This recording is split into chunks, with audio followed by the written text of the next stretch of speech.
Hey guys, it's Faye from Solar Flow, and I am back with an all-new AMA. This is your guys' burning questions and my channeled information as the answer. So if that sounds good to you, please stick around, and if not, I will catch you at another video. Now, first and foremost, before we dive in, I have two very quick but important bits of housekeeping. And even if this is the part of where you think you know what I'm going to say about channeling being like a door and sometimes the inhabitants don't want to come to the door and yada yada yada, I'm still going to encourage you to watch this part, because this is where I'm going to be addressing why, if you have asked a question, your question was not answered, but I'm also going to be explaining why this video took a little bit longer to produce. Because as you guys know, or I think as you maybe know by now if you've been here for a while, I try to get my AMAs out on a monthly basis. However, we just finished a batch of 2 eclipses, and I don't know about you guys, but holy hell, was I deeply affected energetically by these eclipses. And I was very, very tired. I was very energetically depleted. And that was not an energy in which it was conducive for me sitting down and doing a particular amount of channeling or allowing the information to come through me, because I was already in such an energetically depleted state. Now, it's actually not uncommon for that to happen around eclipses, where we do feel a little bit more tired, and I will explain why. Our bodies are at least 50% made up of water, and our brains are too. So just like we can be energetically influenced by the gravitational pull of the moon on the earth, right? High tide, low tide. I'm not saying we maybe feel that on a daily basis, although perhaps some of us do. We certainly feel it on a monthly basis. And that's why there's more arrests around the time of a full moon. That's why hospitals are more full around the time of a full moon. It's because at that time, energetically, we can be feeling or influenced to be feeling a little bit more loco. So just like we can be influenced energetically on monthly basis if it's a full or a new moon, we can be energetically influenced as well when there is a lunar eclipse as well. So I don't know about you guys, if you are feeling particularly tired and just energetically depleted, first and foremost, please know that you are not alone. I was really feeling it as well. I was deeply affected by these last 2 eclipses energetically, and just like what's going on in my own life. So I just want to explain, that's why it took me a little bit longer to get this content out. It's because I was not at that time, for a period of about a good 2 weeks, I was not energetically in a place where I could line myself up to channel and to receive. But I also do just want to say that you guys have been absolutely awesome. Not that I had any doubt about that, because we are all energetically high vibe here, right? Like, we're an energetic match, and that's why you're here watching me. But you guys have been really, really well and truly amazing. I didn't receive a single message or an email or anything like, yo, Faye, what's up? Where's our AMA? So you guys have been awesome, and I appreciate each and every one of you for your incredible patience. Now, this is where I'm also going to, now, here's where I will be reminding you that channeling, even though I was taking that that kind of couple of week, very, very necessary break, even when I am channeling is not a precise science. It's not like preparing a recipe, and it's not like coloring by numbers in which we follow a set list of things that we have to do, and then voila, at the end we have something to show for it. When we're dealing with energy, first and foremost, it's the energy of me, right? Like, am I up for channeling? And if not, I won't. But even if I'm up for personally channeling and I try to make contact with somebody, they may not want to connect with me. If it's somebody that's, whether they're on this side or somebody that's crossed over, energetically, they just might be like, not today, Faye, not today. And that is why, with all of the AMAs, I have a running list, and anything that doesn't get a check mark does carry through to the future. And sometimes I've gone back, and the person that I'm looking into, they will choose at that time to actually be like, okay, I'll talk to you now. And sometimes they just don't want to talk to me at all. So please do understand that if I don't answer your question, it's not because I haven't logged it, it's not because I haven't written it down, and it's certainly not because of lack of a intention or effort on my part. just look at it this way. Sometimes you might call up your girlfriend and you might want to be like, do you want to get together? And she might be like, I'm just not in the mood today, right? It's the same thing. It's energy. I will also just, however, share, because it's rather comical to me. There's two people's energy that I have been repeatedly trying to make contact with. And I will share it because I think the way it's coming in is kind of funny. One of them is Dwayne Johnson, who is an actor that goes by The Rock. And every single time I have tried to look into him, he has some sort of a static electricity around him. So he is energetically protected, or energetically he is transmitting it himself because he doesn't want his energy looked into. He is the first person. Now, the second person whose energy I've been pretty regularly trying to make contact with is a singer by the name of Taylor Swift. And every single time I try to make contact with her, she does this to me. She crosses her arms in front of her chest, and she has those very arched and clearly defined eyebrows. She kind of like raises one of her eyebrows, and then she looks down her nose at me like I'm a bug. So she also, every time I've gone back, has not wanted to open up energetically to me. Does that mean I'm going to stop trying to connect to either of them? No, of course not. It's just to say that energy, like everything else, is very, very subject to both my energy and the energy of the person as well. And also, here's the thing, are we an energetic match for one another? So I'm just gonna leave it at that in an explanation for why, if you have asked a question, it has not shown up in this AMA, but to continue to check back on future ones because it may make an appearance there. Now, with that in mind, let's dive into the first topic. Okay. So the first question that I was asked to look into was porn addiction. I think at this point we probably all know what pornography is. I don't even think I need to explain it, but do I need to? I don't think I need to explain it, but in case you're curious, it's where you can access online material in which you can view people having sexual intercourse, and it runs the gamut. There's fetishes, whatever. I mean, we really don't need to talk about it, I don't think. But I like to just give an overabundance of information because I guess it makes me sound like I know what I'm talking about or something. I don't really know. But, so porn, and this is also where I'm going to say, like, holy fucking cow, I actually didn't realize how long it's been that I have not released an AMA, because I put a date on all the times that I look into a topic, and I actually channeled the information on porn addiction on September 25th. So this AMA has been 2 months coming. Again, you guys are awesome. I appreciate you. All right, let's dive into porn addiction. So porn addiction was shown to me, and in case you're new and you're like, what is she saying shown to me? I sit and I meditate, I receive information. It's what's literally shown to me. And then because I am the hand that holds the pen, I just document whatever is shown to me. And that's why I say what's shown to me. So what was shown to me about porn addiction is that it was designed to capture consciousness. But wait, there's more, not just capture consciousness.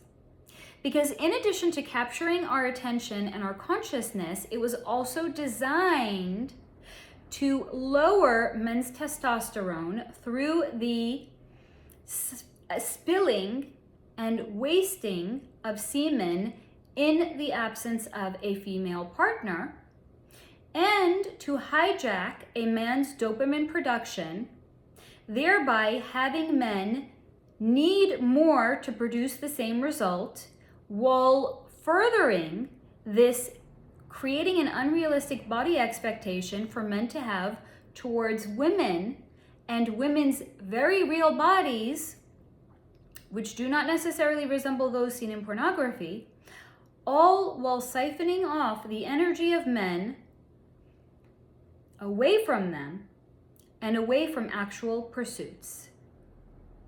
And it doesn't hurt that it is also literally training men to get a hard-on and to experience a sexual release, i.e. orgasm, with an electronic device, which is paving the way for what? Sexual intercourse with artificial intelligence. Now, I'm going to break this all down because that's a mouthful. I'm going to break it all down. And I'm also just going to preface it by saying there's a reason that I say pornography is demonic, because it is. All right, let's break it down. Now, first and foremost, a man that is full of testosterone is a potentially fearsome protector. But conversely, a man that is depleted of testosterone, that is chasing the cheap fix of porn, is an energetically lowered man who is not actually in control of himself. And if a man is not actually in control of himself, then he is easily led astray. Now, the dopamine hit that a man receives through reaching orgasm without a partner, i.e. through the consumption of pornography, is a man that has been trained to be sexually selfish, to only think about his own needs and how to achieve his own orgasm. Therefore, then, a selfish man, because if a man is sexually selfish, what does it probably say about the rest of him, right? How we do anything is how we do everything. How you show up for one thing is how you show up for everything. So if a man is sexually selfish, it stands to reason that he would then be a selfish partner. And a selfish man is not a good partner or a good provider. Also, to achieve the same rush, they will need to be exposed. And here's the thing, I'm gonna go back and I'm gonna say need. They don't need, right? I mean, I'm using the term loosely, they need. They need to be exposed to more and more. They don't. It's just to say that, like anything else that we are exposed to on an ongoing basis, even if it's like working out in a gym, if somebody does the same exercise routine every day for a year, at a certain point, their body is going to stop responding to the exercise routine. If somebody is working with the same weights every single day for a year, at some point their muscles are going to stop responding to the weights that they are working with. So that is why people will start to increase the weights that they're working out with, or they'll change up their exercise routine because the body stops responding to it. So it's like that with anything, right? It's like that with weights. It's like that with working out. It's like that with consuming drugs. We always have to increase the amount of it to get any sort of a result from it. So it's not that they actually, in reality, need to increase the variety of what they're actually consuming. It's just to say that if they're watching vanilla porn, at some point that vanilla porn is going to become boring and banal, and it's not going to do it for them any longer. So at that point, they might start to seek out alternative different kinds of pornography. And sometimes that alternative different kinds of pornography can include violence and abuse. It can also include things like bestiality. So a man that is overexposed to vanilla pornography may at some point feel the need, again using that term lightly, but they may feel the need to expose themselves to more and more, which will then may drive men to seek out violent and abusive porn as well, which will also spill over into their daily life. And it may show up as them actually becoming abusive towards their partner, but you know what it's definitely going to do? It's going to lead to them becoming completely not even like tuned into the fact of where we are viewing abuse playing out in the world around us. In addition to that, so they're becoming completely immune to these harder, denser, lower vibration aspects and component through watching the pornography. In addition to that, if they have already been trained to be thinking about their own sexual desire and their own sexual reaching of an orgasm, they might just feel like it's too much work to actually like want to have like a female, like an actual sexual partner. Because it's like, I gotta learn this new partner's body. I gotta learn what she likes, what she doesn't like. Then I'm gonna have to like work to get her to reach an orgasm. Like, fuck this shit. It's just easier to watch the porn. I know what does it for me and I can just focus on my own orgasm. It's demonic. Now, in addition to that, this is creating unrealistic body expectations where men may in fact be being trained to prefer porn over real life sexual interactions. Because here's the thing, in addition to having to work to please his sexual partner, women's bodies typically do not look like porn stars' bodies, or even like homemade porn. And if you were wondering what is up, because apparently in the last few years there has been this big trend to only showing bodies and not faces. So what is up with that? Why is pornography, what is the trend now where they're only showing body parts and not faces? This was shown to me as being done to depersonalize us and to drive us away from the genuine and true purpose of sex, which is the co-mingling of divine masculine and divine feminine energies. But we don't see it that way because all we see is a fucking body part. We don't see the person. So we're all being depersonalized.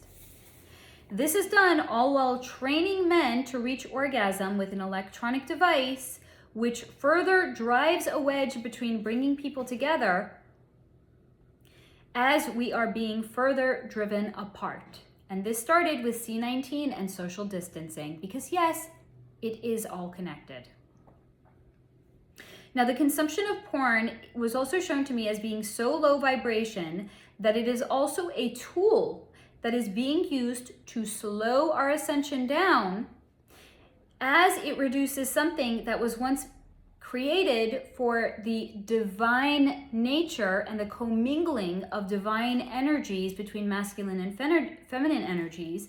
However, it has now been reduced to something base and the lowest expression of sexual activity in the 3D. So I hope that answers any questions that you have on pornography, and if not, please do comment down below. Now, conversely, just like I was asked about porn addiction, another question had come in, which is on semen retention.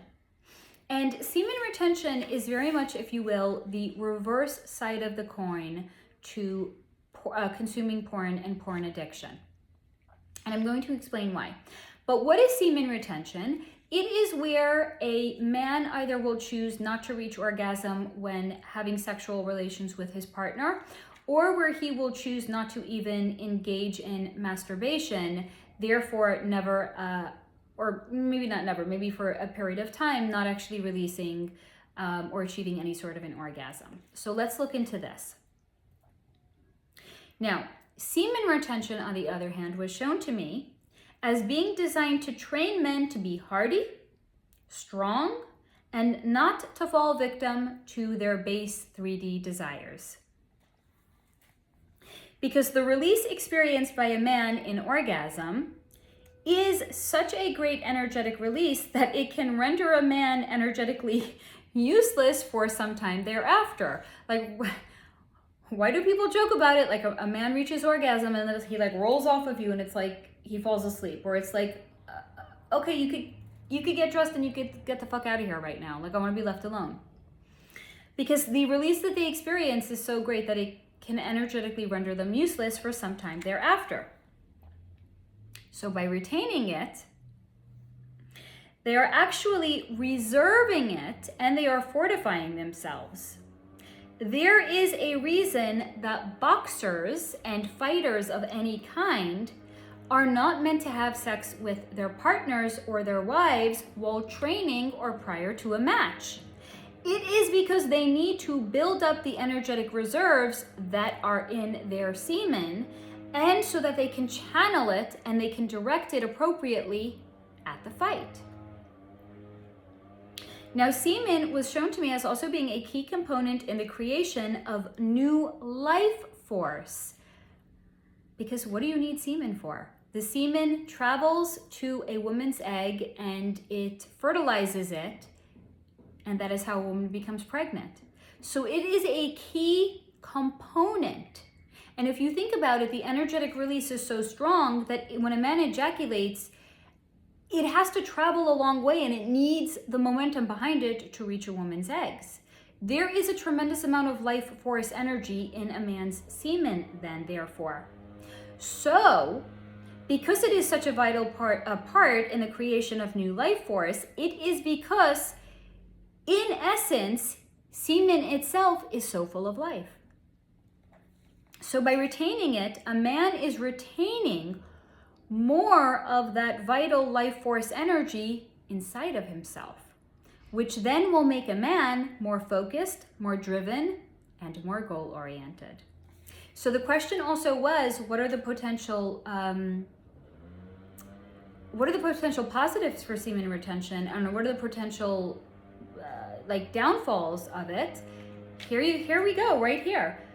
Nothing but potential positives for semen retention, and at least no negative side consequences or side effects was shown to me on the retention of it. So I hope that answers any questions that you have on semen retention, and if not, please do comment down below. Now, the next topic that I was asked to look into, and I find it very apropos that I'm talking about subliminal sound waves.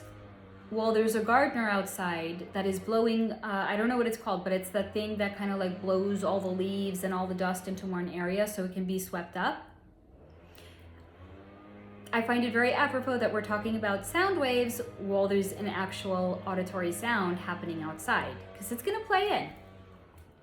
So subliminal sound waves, for anyone who's not familiar with it, is where there is a sound wave that may be released, but it's not something that we are consciously hearing with our conscious mind, or it's not consciously registering in our mind, i.e. that's why it's called subliminal, but it is still a sound wave.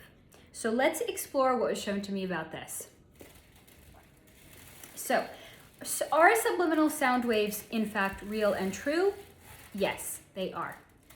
It was shown to me as being very, very real. And it is a frequency that can affect the mind, but also, interestingly, can also affect the water composition in our bodies as well. And since our bodies are more than 50% water and our brains are too, the way that they work is similar to a stone being thrown into water and the ripples that it creates.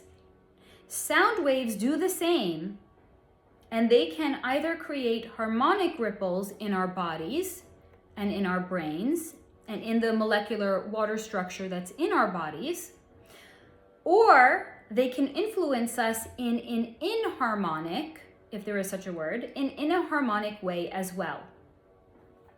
Now, this is where I'm going to break it down, and I'm going to explain it as such. So imagine, if you will, you take a tiny little pebble and you throw it into water. It's going to create tiny little ripples that don't really disturb too much of the water around it, and it's not too long lasting. Like maybe it's going to create 4 or 5 ripples, and that's it. But let's say you take a bigger rock, maybe one the size of your hand, and you throw it in. That's going to create much larger ripples, and it's going to create longer reaching and lasting ripples as well, where it's going to be affecting, like let's say there's a lily pond right there, it may even like move the lily pond further away. But let's say you're not taking a tiny little rock, and you're not taking a rock the size of your palm or your hand, but you're taking an entire boulder. Think about the kind of disturbance that an entire boulder being thrown into water is going to actually create. Because not only is it going to create bigger and longer and further reaching ripples, it's going to displace the water as well. Because if you throw an entire boulder in, water is going to come up and then it's going to splash right back down again. So it's going to disturb the structure of the water in addition to creating those long-lasting ripples.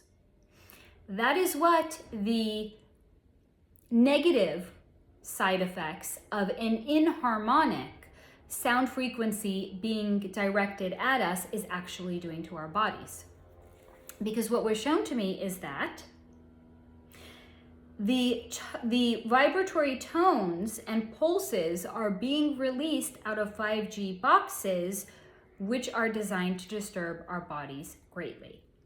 Now, in the past, I have looked into 5G, and it was shown to me that it was 5G is actually, behind the veil, the purpose of it is to keep us in a low energetic state. And now that I've looked into the subliminal sound waves, I actually understand why. Because the subliminal sound waves that are being released from the 5G boxes is designed to not only keep us in a lower energetic state, but to do what? It has also been designed to disturb the molecular structure in our bodies. Now don't worry, there's a solution for this. I'm gonna get to it, but I got some more goodies to discuss in advance. Because here's the thing. Just like subliminal sound waves can be used for positive, they can be used for benevolent and beneficial, but they can also be used for malevolent and something that is harmful and hurtful. And sound waves that are being used in a benevolent fashion that is beneficial for us can promote a sense of well-being, can promote our ability to focus and to concentrate. However, if they're being used for malevolent purposes, they can disturb our cells in our body and cause them to malfunction, which then creates an environment in our body that is more well suited for dis-ease or disease. These malevolent sound waves can also give us rage, anger, hostility, frustration, and also lead to us feeling completely confused or dysregulated. Now, what was also shown to me is there was a period of time in which and I'm not quite sure what it's referenced, I think it's like the HZ, it's the tonality in which music is being created at. And go back, before I would say like the 1980s or like the 1990s, music was more, it was more wholesome. It was more almost like, naive and sweet, like the Beatles, I Want to Hold Your Hand, right?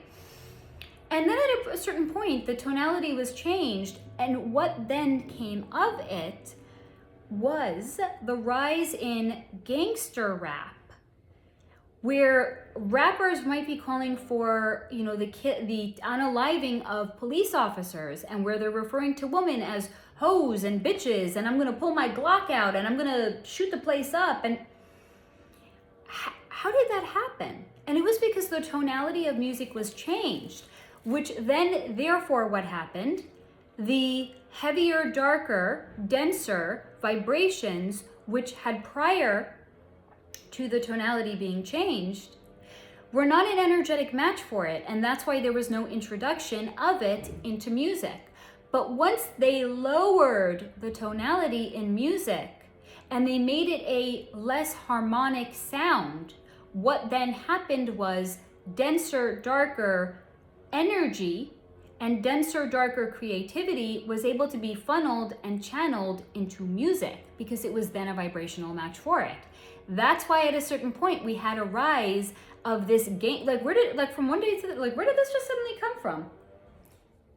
The tonality in the music had changed, and it was then a vibrational match for a different level and different vibration and vibratory level and nature of the tonality of music and the lyrics that were being infused into it. Like attracts like. If it was a high vibration before, it wasn't an energetic match for this low, dense creativity. But once it was lowered, it was suddenly then an energetic match for it. Now, here's where I'm going to give you a solution, what was actually shown to me. Because we're not doom and gloom over here. What was shown to me is that drinking ample water at this time, now that we know that the 5G towers are actually transmitting a subliminal sound wave that is designed to hurt us and not to heal us, drinking ample water will help flush out the old stagnant and the overexposed water molecules retained in our body. Because if they've been in us for longer, that means they have been exposed to the 5G subliminal sound waves being directed at us.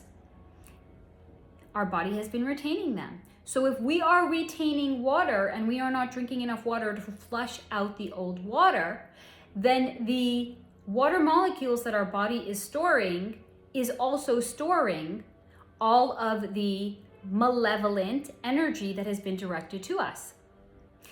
Same thing if we have stagnant energy that is residing in our body. The stagnant energy is acting as a red light, if you will, but it's a red light that stays red forever and you just can't move past it. So our body in the location of the stagnant energy is retaining the stagnant energy that has had all of the malevolent energy being directed into it and into us. So making sure that we are moving our bodies at this time, even if it's just going for a walk, and making sure that we're drinking ample water so that way we can flush out the stagnant old water molecules in our body and thus replenish them will be particularly beneficial at this time. In addition, I was shown, no surprise here if you know me, meditation, because that will actually help recalibrate our brain. Because what is the malevolent, energetic, subliminal sound waves being directed at us? It's going into our bodies, it's going into the water molecules, it's also going into our brain. Our brain is more than 50% water.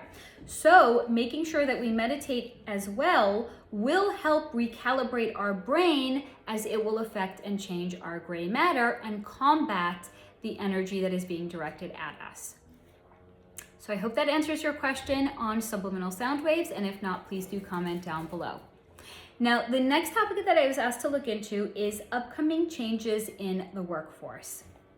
And this is what was shown to me.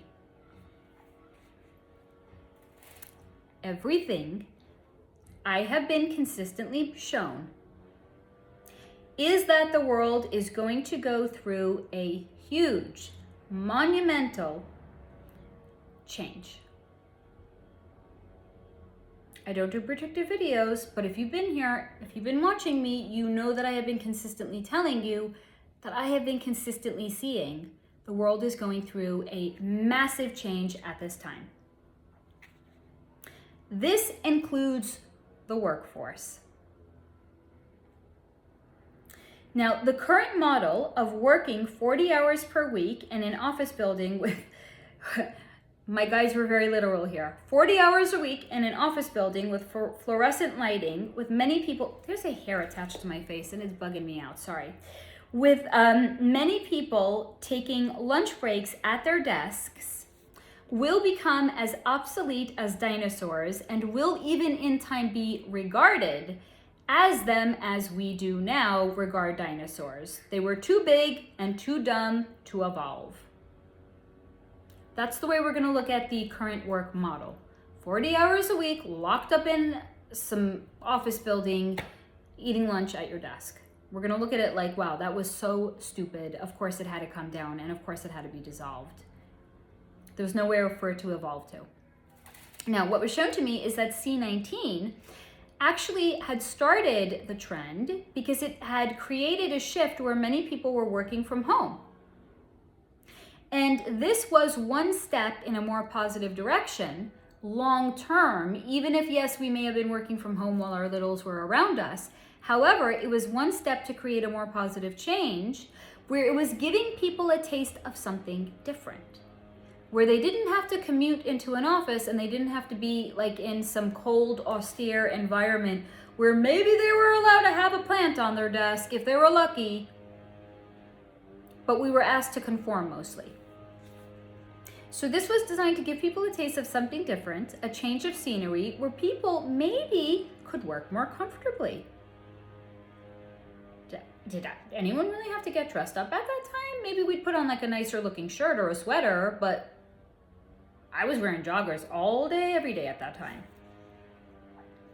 Now, what was also shown to me is places like WeWork or communal workplaces are popping up more and more. Now, if you're not familiar with what this is, these are communal or shared workplaces where, yes, you could maybe pay to have like a conference room, or it's just like this big open, many floors. It's a big open workspace. They have desks, they have tables, They have sofas, they have armchair, however you want to work. It's a big open space where lots of people can be doing all of their different, like if maybe you need to get out of your house and you want to work, you actually can pay to work in one of these communal workplaces. And these are popping up all over the place now because it gives people the option to get out and work, right? Like some people, I've heard from a lot of people, like they'll say to me, I don't have the discipline to work from home. And they're like, it's amazing that you do. And where people have shared with me, like if I was home all day, I would just goof off. So they need to have like a WeWork or some sort of a communal place they can go work in because they need to get out of their house to work. But here's the thing. Places like WeWork or communal workplaces are designed in a way to be very visually appealing and to make people feel good. There's ample, there's a lot of like natural light that comes in, there's plants, there's outdoor spaces. It's like a nice environment that people want to be in. It's what?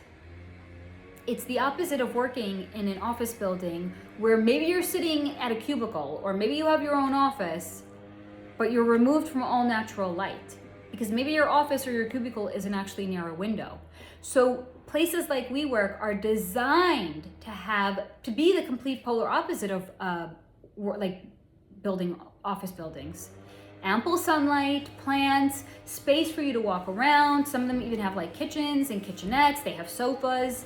Polar opposite, changing people's vibration and changing their energy when they're actually working.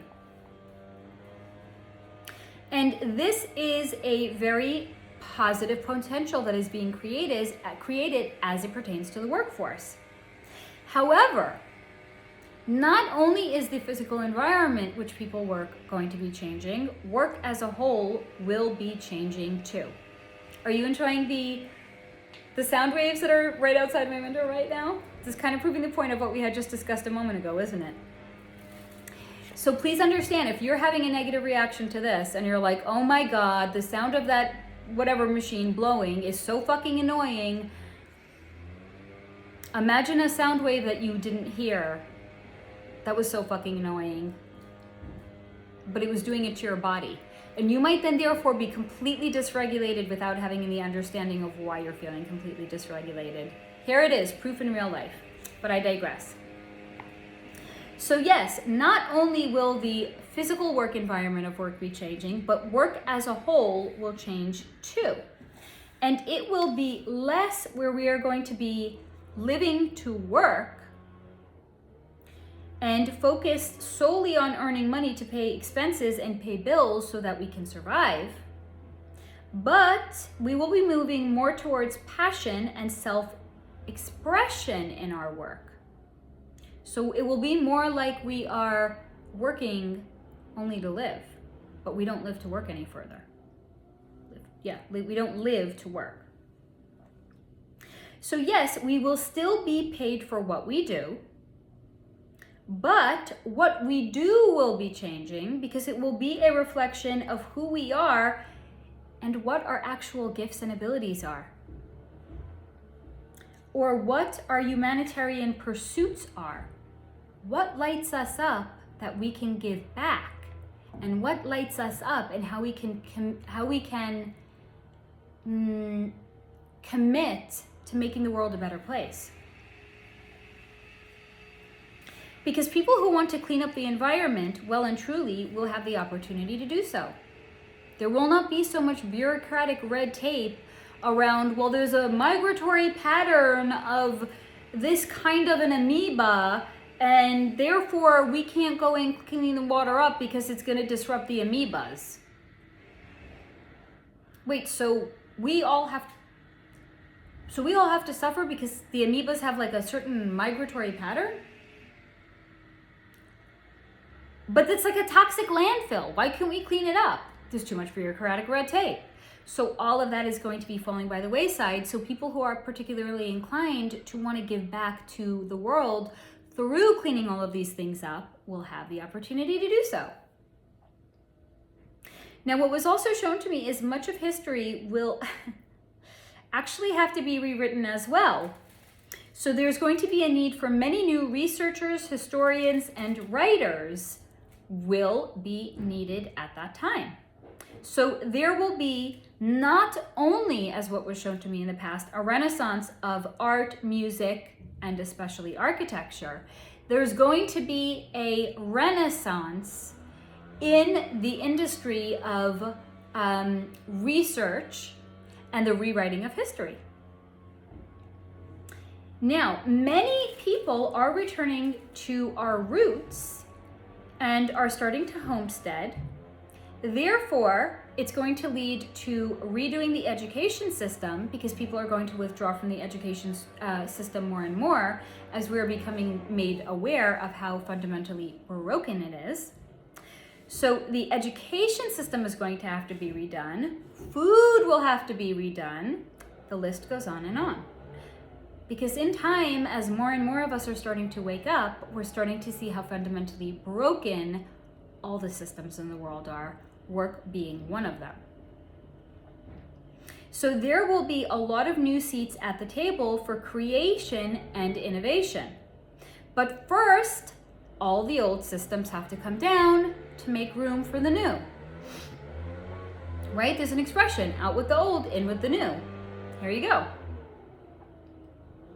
And as you guys also know, I do not ever do predictive or timetable videos because these things can and do probably change.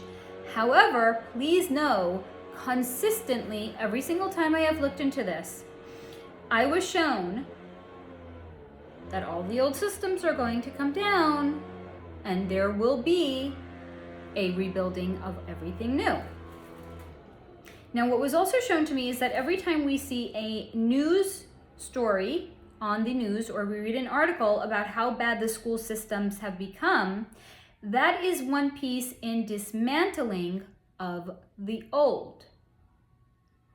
So even, let's say, for example, go back like last year where parents were becoming a lot more involved because their kids were now, let's say over C19, their kids were home.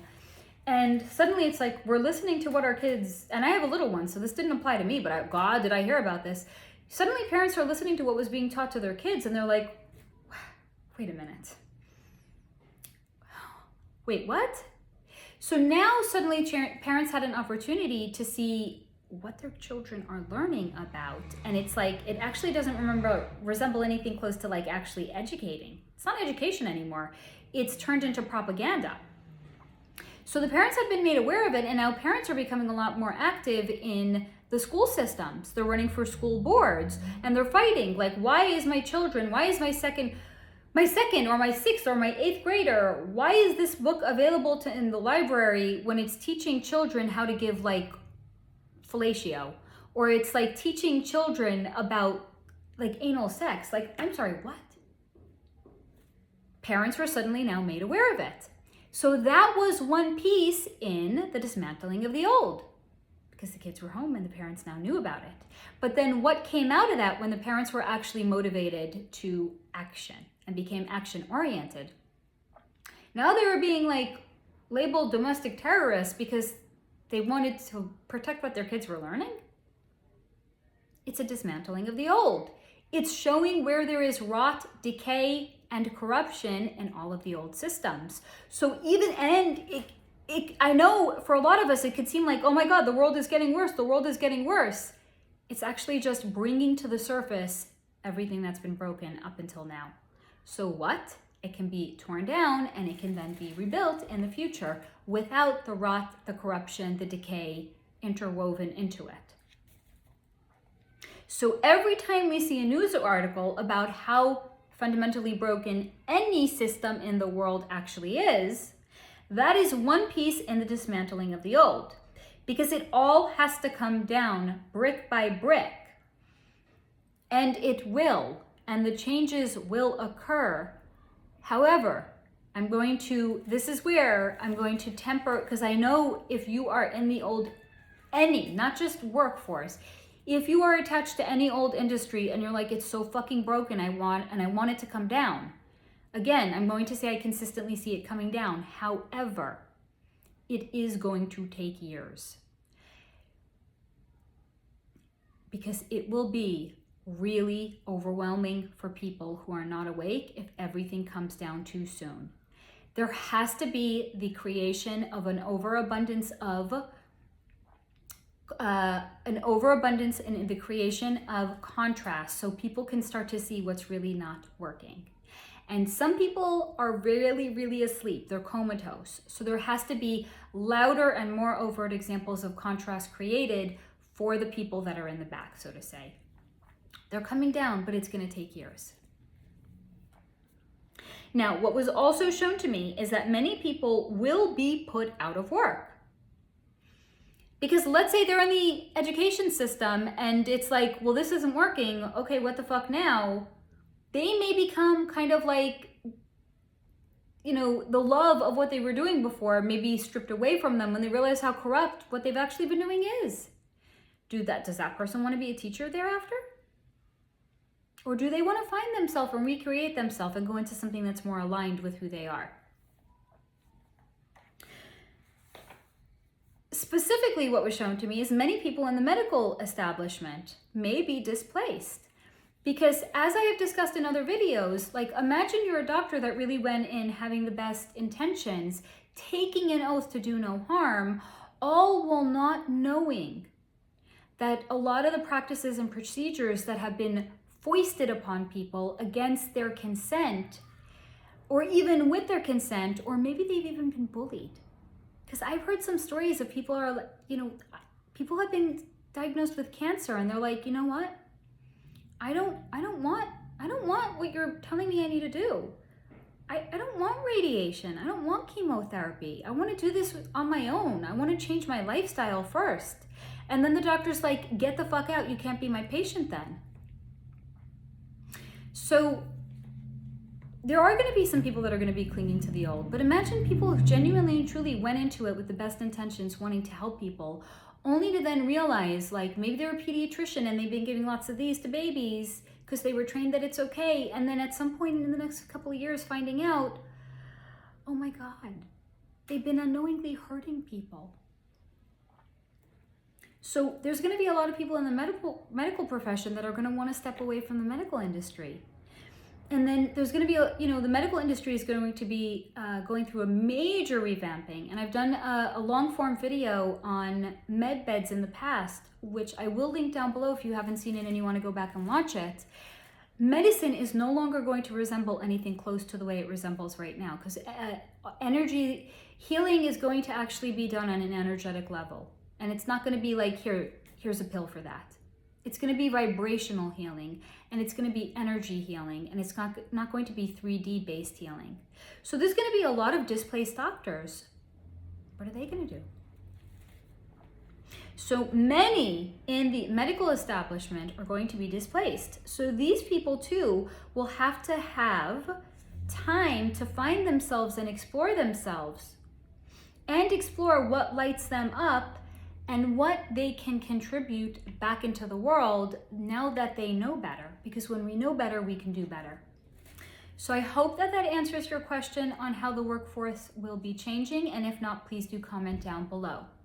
Now, in addition to that, another question came in that is very much connected, which is why I put them back to back, which is, will the FDA be banning toxic foods? And believe it or not, yes, this actually connects to, will the workforce be changing? And you'll see why in a moment. So what was shown to me with will the FDA be banning toxic foods is as follows. The food industry and the oversight committees of food will also have to all come down and be rebuilt. Because once the full extent of how our food actually isn't food any longer, once that will be revealed, the system will have to come down, brick by brick.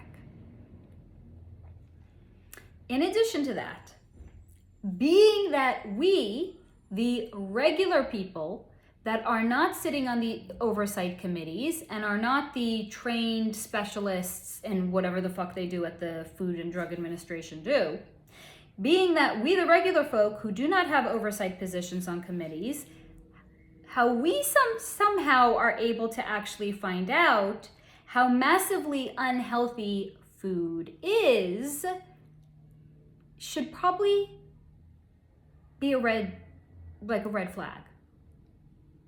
I'm a regular person and I'm doing regular research and I can find this out, but they, with all of their experience, are deeming this to be healthy and appropriate for human consumption? Really? So if we, the regular people, can actually discover that, what does that tell you about the people that are serving on the committees? It tells us just how little they either know or they care, or how corrupt they are. How little they know, how little they care, or just how corrupt they are. That's why all the old systems have to come down. Because, of course, they know full well how massively unhealthy the food is. Which then begs the question, if they know how unhealthy it is, why are they not doing anything about it? So again, either they're corrupt or they don't care. Or they're corrupt and they don't care. And why might that be that they don't care? Because while they know full well how unhealthy the ingredients are in food and how toxic some things actually are for human consumption, they do not see us as people. They see us as useless eaters. So the more of us that are sick, dying, or unalived, the better the world is for them. We are an inconvenience that are just taking up space. So that's from their perspective, not from my perspective. They truly believe the world needs to be depopulated at a monumental extent and a monumental level. So they are doing their part, if you will, in trimming down the population. Now, also, by making food so massively unhealthy, everybody that is consuming it is being kept in a low vibration, so it's another effort to try to stop our ascension. Because if we're in a low vibration, there's a limited amount that we can actually ascend. And if we're always sick and in the process of being poisoned, they're putting a cap on our ascension because we're being kept in a low vibratory state. However, too many of us are waking up and they are losing control. I told you I don't do fear porn over here. There's always a happy ending. So the FDA, which at this point, I actually was like, wait, it's the Food and Drug Administration. So if you actually think about it, the FDA should be two separate and distinct entities. There should be food and there should be drugs. But the fact that they're linked together, and it's not the Food Administration and the Drug Administration, but it's the Food and Drug Administration, tells us everything we need to know. That food is a drug.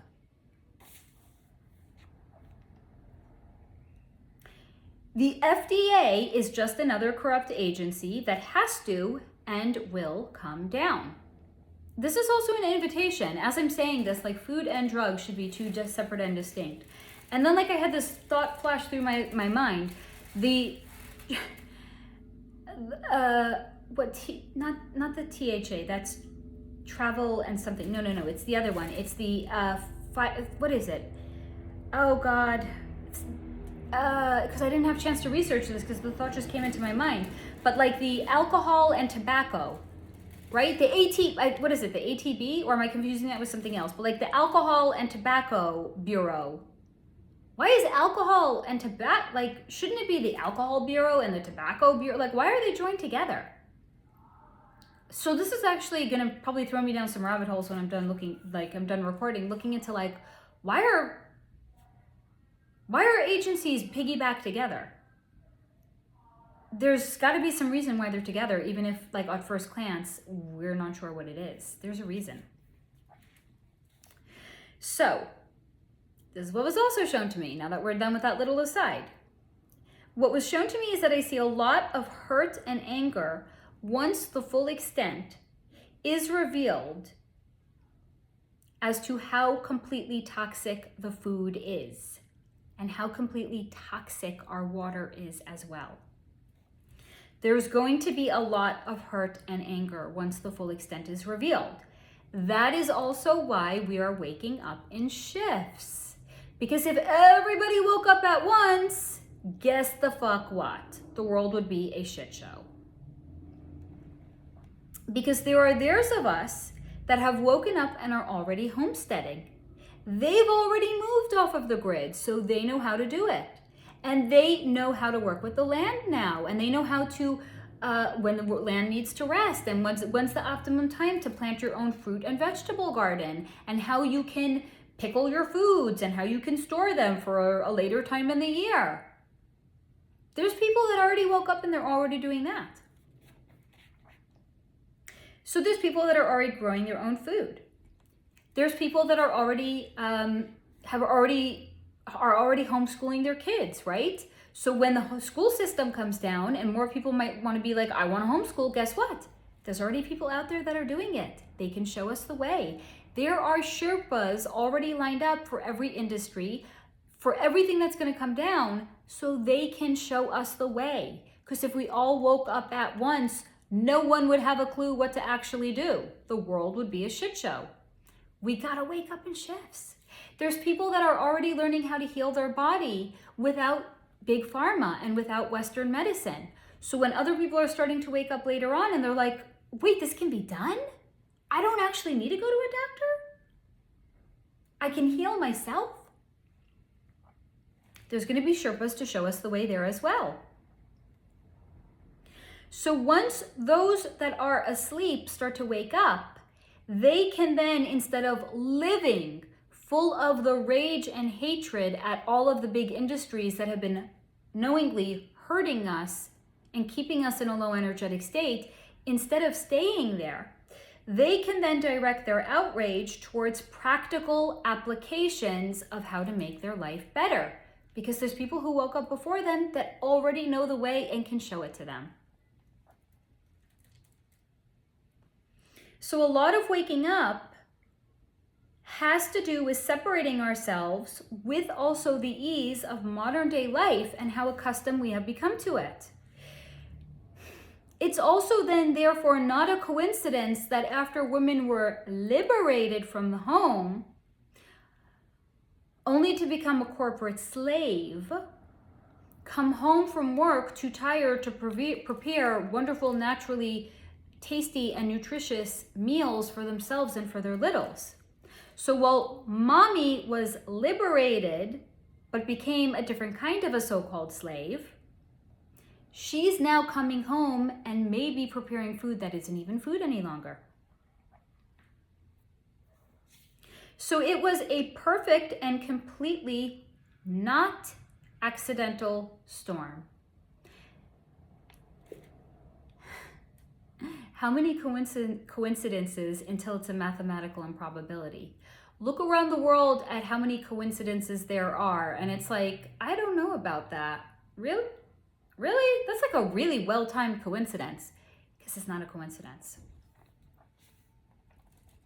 So we have all become very used to popping a pill when we have a headache and popping our dinners into the microwave, when in fact, neither is actually good nor healthy for us.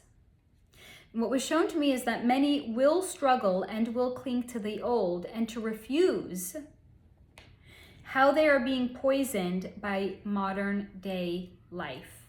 It's kind of, if you will, Stockholm Syndrome.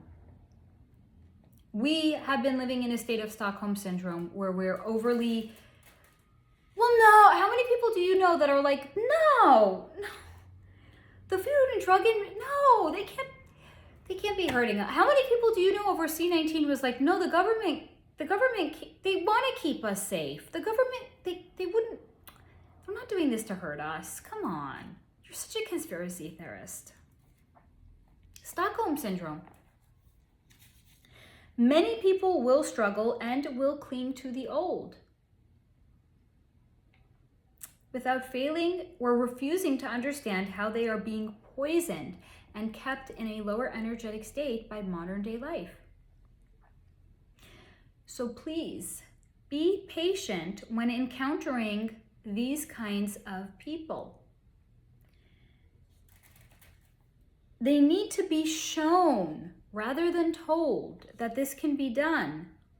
So the best way to actually help them is to learn how to first heal ourselves and how to first take care of ourselves without big pharma or the government or doctors or anything. So once we know, we can show them how to do it.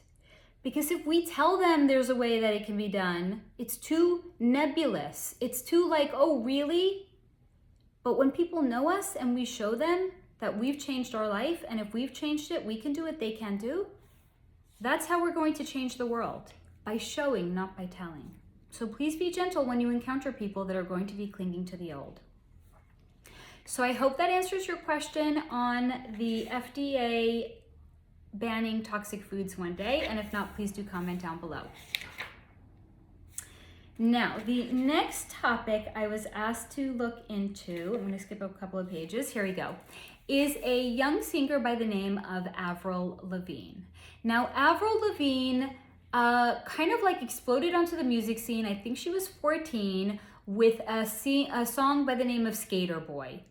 And she kind of dressed, she had like long, beautiful auburn color hair, but she had like kind of like the goth, like lined eyes and like really, really strong makeup. And she wore like Vans and she wore like suspenders. Like she had a vibe going on, right? She had a definite vibe. And it's like she came out of nowhere.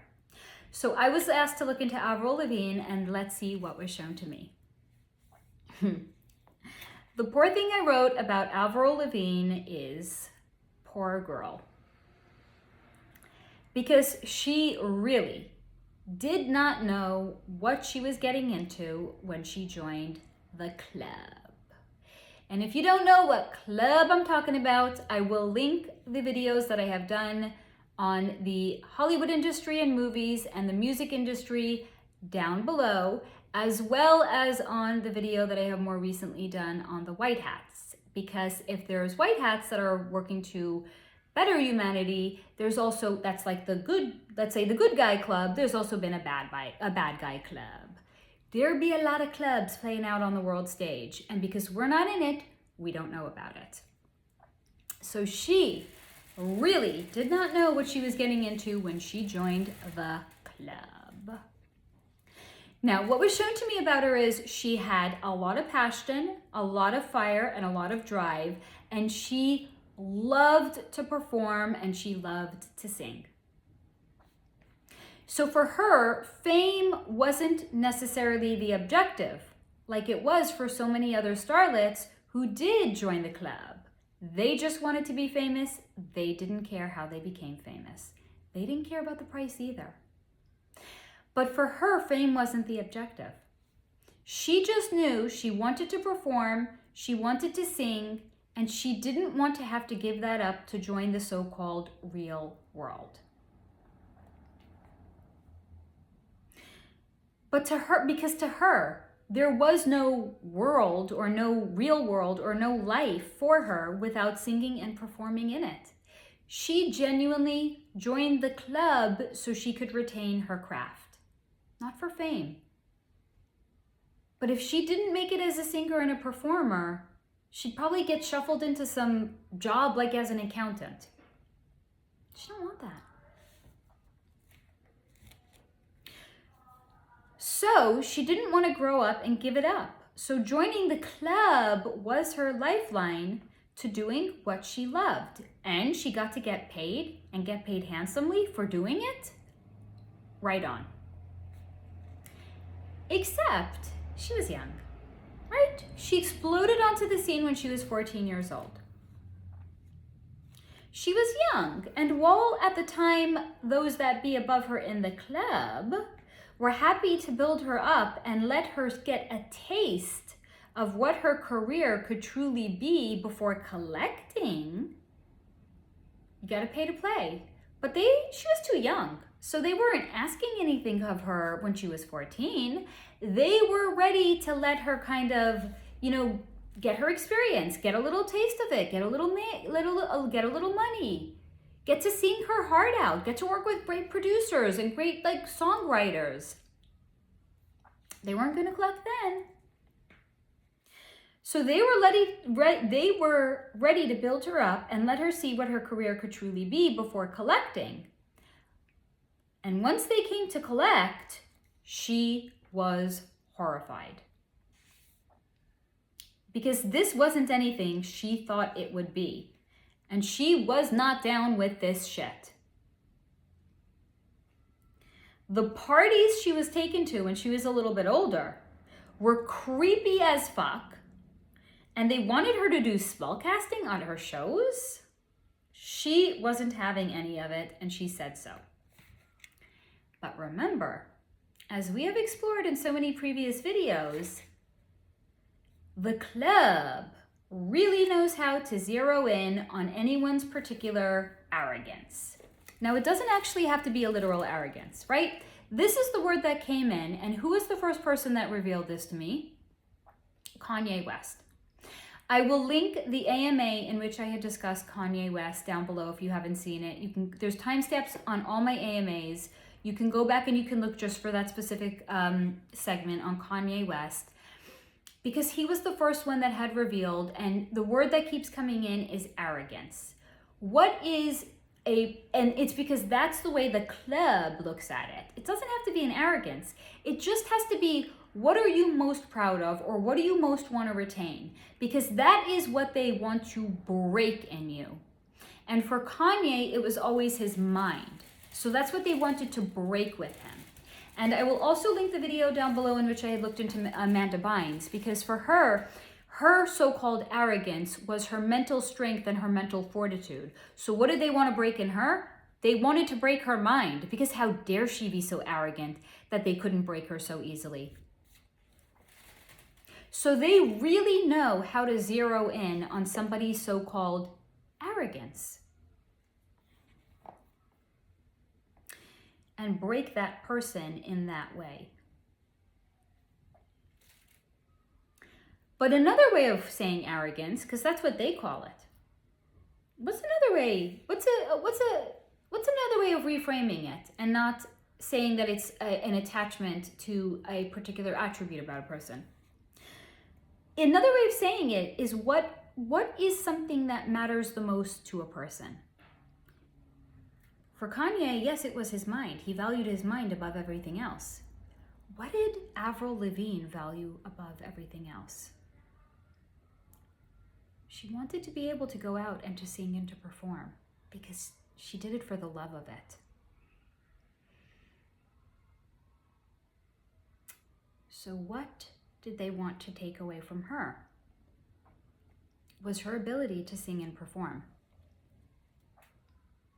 Because once the club knows what your so-called arrogance is, or what matters most to you, they will go after it and they will take it away from you to cow you into submission.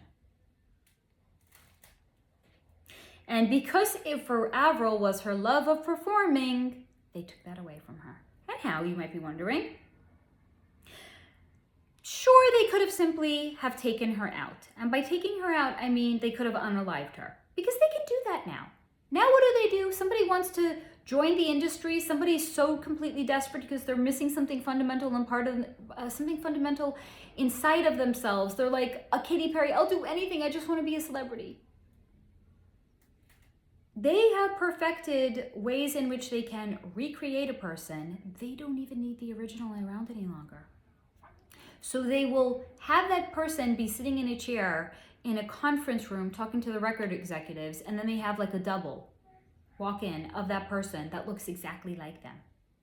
They don't need you any longer. So they're basically saying, play by our rules or we'll unalive you. We don't need you. So they didn't need her alive any longer. They could have easily they have clones, they have doubles that are lined up of her. But again, what's her arrogance? What do they want to punish her with? What do they want to take away from her? Her ability to perform. So it would have been too easy for them to just unalive her and replace her because she was a money cow. No. So what did they do? They had to rub it in her face. And they even allowed her to go out on tour.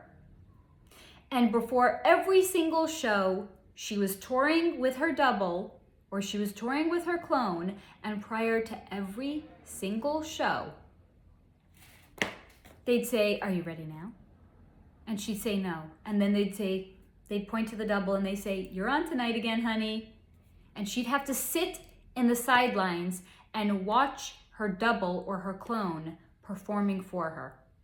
Because what is your arrogance? Or what are you most passionate about? They will take it away from you. It's diabolical. So they kept her around so she could see it on an ongoing basis, how someone else was receiving all of the accolades and all of the affection of the fans, but most importantly, that somebody else was getting to perform and she couldn't. It was torturous for her. So yes, they did specifically throw her out on tour with her clone, and before every single show, she was given the option to join the club and do what they wanted her to do, or her clone was going to be performing for her that night. So you could either agree and you could perform, or you could be stubborn and you can watch from the sidelines. And this was all done to break her and make her be a willing participant. Because here's the thing, it's not enough for those on top to actually be corrupt. They also love to corrupt those beneath them. That is what I have for you on Avril Lavigne. Please comment down below with any additional questions that you may have. Now, the next person that I was asked to look into is a fantastic one. And even if you think you're not going to be interested, I encourage you to watch it all the way through. This is on a TV personality and a TV actress by the name of Roseanne Barr. Now, Roseanne Barr had her own TV show. Well, here's the thing. This is the interesting thing. It was called Roseanne, or like the Roseanne show, right? And her name is Roseanne Barr. So one might be thinking she wrote a show like on her life, or she wrote a show that was like a reflection of her. She was the creator of the show. No, not so much. The TV show was created by somebody else, and she was just designed to be in it. And the TV show Roseanne aired from 1998 until 1997. And again, even though it had her name on it, she was not the creator of it. Let's see what Roseanne's energy wanted to share with me. So she was a TV actress and personality for a long time. Now she has kind of evolved into being what one could say, sorry, hydration break. But she's kind of evolved into what one could say is more of a truther. And she's out there talking about like the way that she perceives the world and the cabal and the so-called shadow government. And she's rather awake. Like one could say she's like one of us, right? She is very, very awake. So we're going to explore what led to the evolution of her being just an actress to being a truther. But I needed to consciously and responsibly hydrate first. Okay, so Roseanne Barr. First thing her energy wanted to share with me is that she feels she has an honorary degree for the School of Hard Knocks. Not a fancy degree that universities bestow upon celebrities for doing absolutely nothing, but a real honorary degree from real life, because man, has she been in the dregs of it. She doesn't have no useless degree bestowed upon her from some fancy university just because you're a big fancy celebrity. She got a degree from the University of Hard Knocks. because even her so-called success came at a price. And here's the thing, it's even a bit hazy to her, and she's not sure if by her own admission, if she was under some sort of mind control at the time, or if she herself has blocked it out, because it's a bit from her perspective like wearing glasses and everything in the periphery that's not like when you wear glasses, you got the glasses right in front of you. But if you're looking out of your periphery, everything's a little bit blurry because the glasses aren't in your periphery, they're in front of your eye. Because, hold on, I gotta go back to my notes. I gotta stay on script, so to say. It's a bit like wearing glasses because everything outside of them is blurry. And to her, it's a bit blurry and out of focus too. Now, this is also where she shared, this is not her saying this because she doesn't want to take accountability or responsibility for what she had done. She does and she would, but part of it, well and true, seems like it's just out of her reach. And that's why she says, I don't know if I was under mind control. Now, she also shared with me that she doesn't particularly feel like she had a great life. And that's really the part she wants to drive home to people. Because everyone thinks they're going to join the club and they're going to have this fantastic, blessed life and they're all going to look like Angelina Jolie and they're going to all marry the next Brad Pitt. But the reality is nothing like that. The club is not a fairy tale, and there is no fairy godmother transforming the ugly ducklings into princesses. What actually happens is that they see what they're dealing with, and then you get assigned some sort of a role to play out in the world and in your career, and they do it exactly like that, so they can appeal to the widest variety of people. Because not everybody in the world is going to be a fucking glamour plus. So they want to capture the consciousness of everyone, not just some, but all. Because there's always someone in the industry to appeal to a subset of the population. So no, just because you join the club doesn't mean you get to have this grand life. But also, not that it's all bad, not all of it. But if you really want to be in control of your life, it's not the right industry to go into.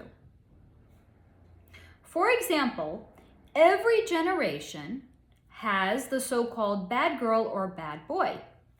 First, there was Angelina Jolie with the vial of blood around her neck that belonged to Billy Bob Thornton.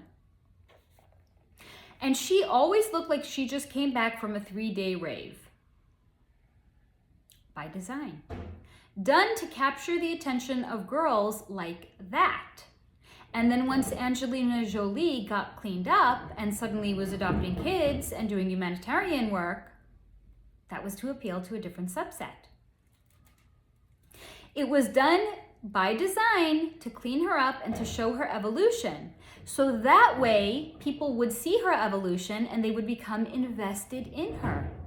Wow, she's suddenly not so one-dimensional. She's like becoming a real person.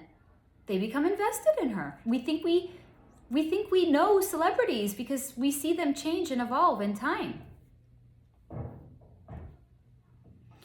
So she adopted kids, she did humanitarian work, and that then therefore allowed people to grow with her and become invested with her. Then the next generation of the so-called bad girl was Megan Fox and Machine Gun Kelly. However, Megan Fox was a little bit different because she did it in reverse. She was first the good girl who got married young, had 3 kids. She seemed like a crunchy granola mom, right? She named one of her kids Bodhi. Right? Like she seemed like someone I would just see like at yoga on a Sunday morning, like drinking matcha or like a green juice, right? What happened to me? What happened to her?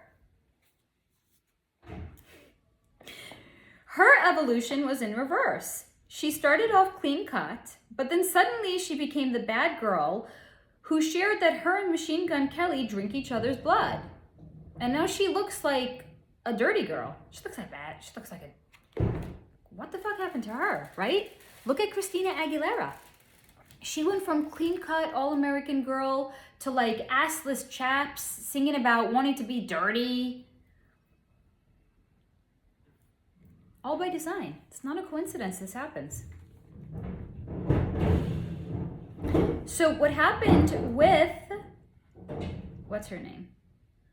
What happened to Megan Fox and why she, one could say, devolved, was done because at first she was relatable to the young moms who felt that perhaps they too had married too young and they yearned for an outlet. So when they saw her suddenly leaving her husband and embracing her dark side, it was like, she did it. It's like, I have permission now. I can do it too. So while yes, some people are incredibly glamorous, it's not necessarily by their choice. Some people are glamorous, some people are dirty. None of it's real. It's all a script. They're all playing a part. Because the club looks at what they're dealing with and then they craft and they mold a person's image around it. Because there's always a subset of the population whose consciousness and attention can be captured through celebrities. It's what these people were cast for. We think they're being cast in the movie industry. We think they're being cast for particular movie roles. No, they were actually cast into what kind of life they're gonna lead, because that's where they actually capture people's attention and consciousness, not in the movies. The movies are for reveals. The celebrity lives are actually to capture our consciousness. Yes, it's the same with music. Please do not think otherwise. There are the bad girls of music. There's the, I'm sorry for using the word, there's like the so-called hoes, right? There's the girls that are, I'm sorry, it's prust, it's disgusting. I am far from a prude, but I'm sorry, when I see girls sit on a stage fucking gyrating their asses into one another, into another woman, and they're singing about their wops, their wet ass, I'm not even gonna say the word, by design. Degrading society, degrading women, all by design. It's exactly the same in the music industry. They are all typecasted with the intention of capturing consciousness and then therefore creating societal changes, but not positive societal changes. You might then be wondering, what was Roseanne typecasted for? What was she casted for? So she shared she was typecasted for the middle class, middle American, because her show, that was what was shown on her show, Roseanne. She was like the everyday woman having the everyday life, you know, they were like a blue collar family.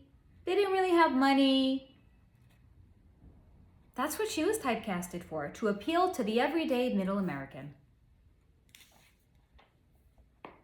And it wasn't bad, but it was a little stifling, and frankly, it was a little stifling not to be her own person, because she was cast to be that person and shown that person to be on TV.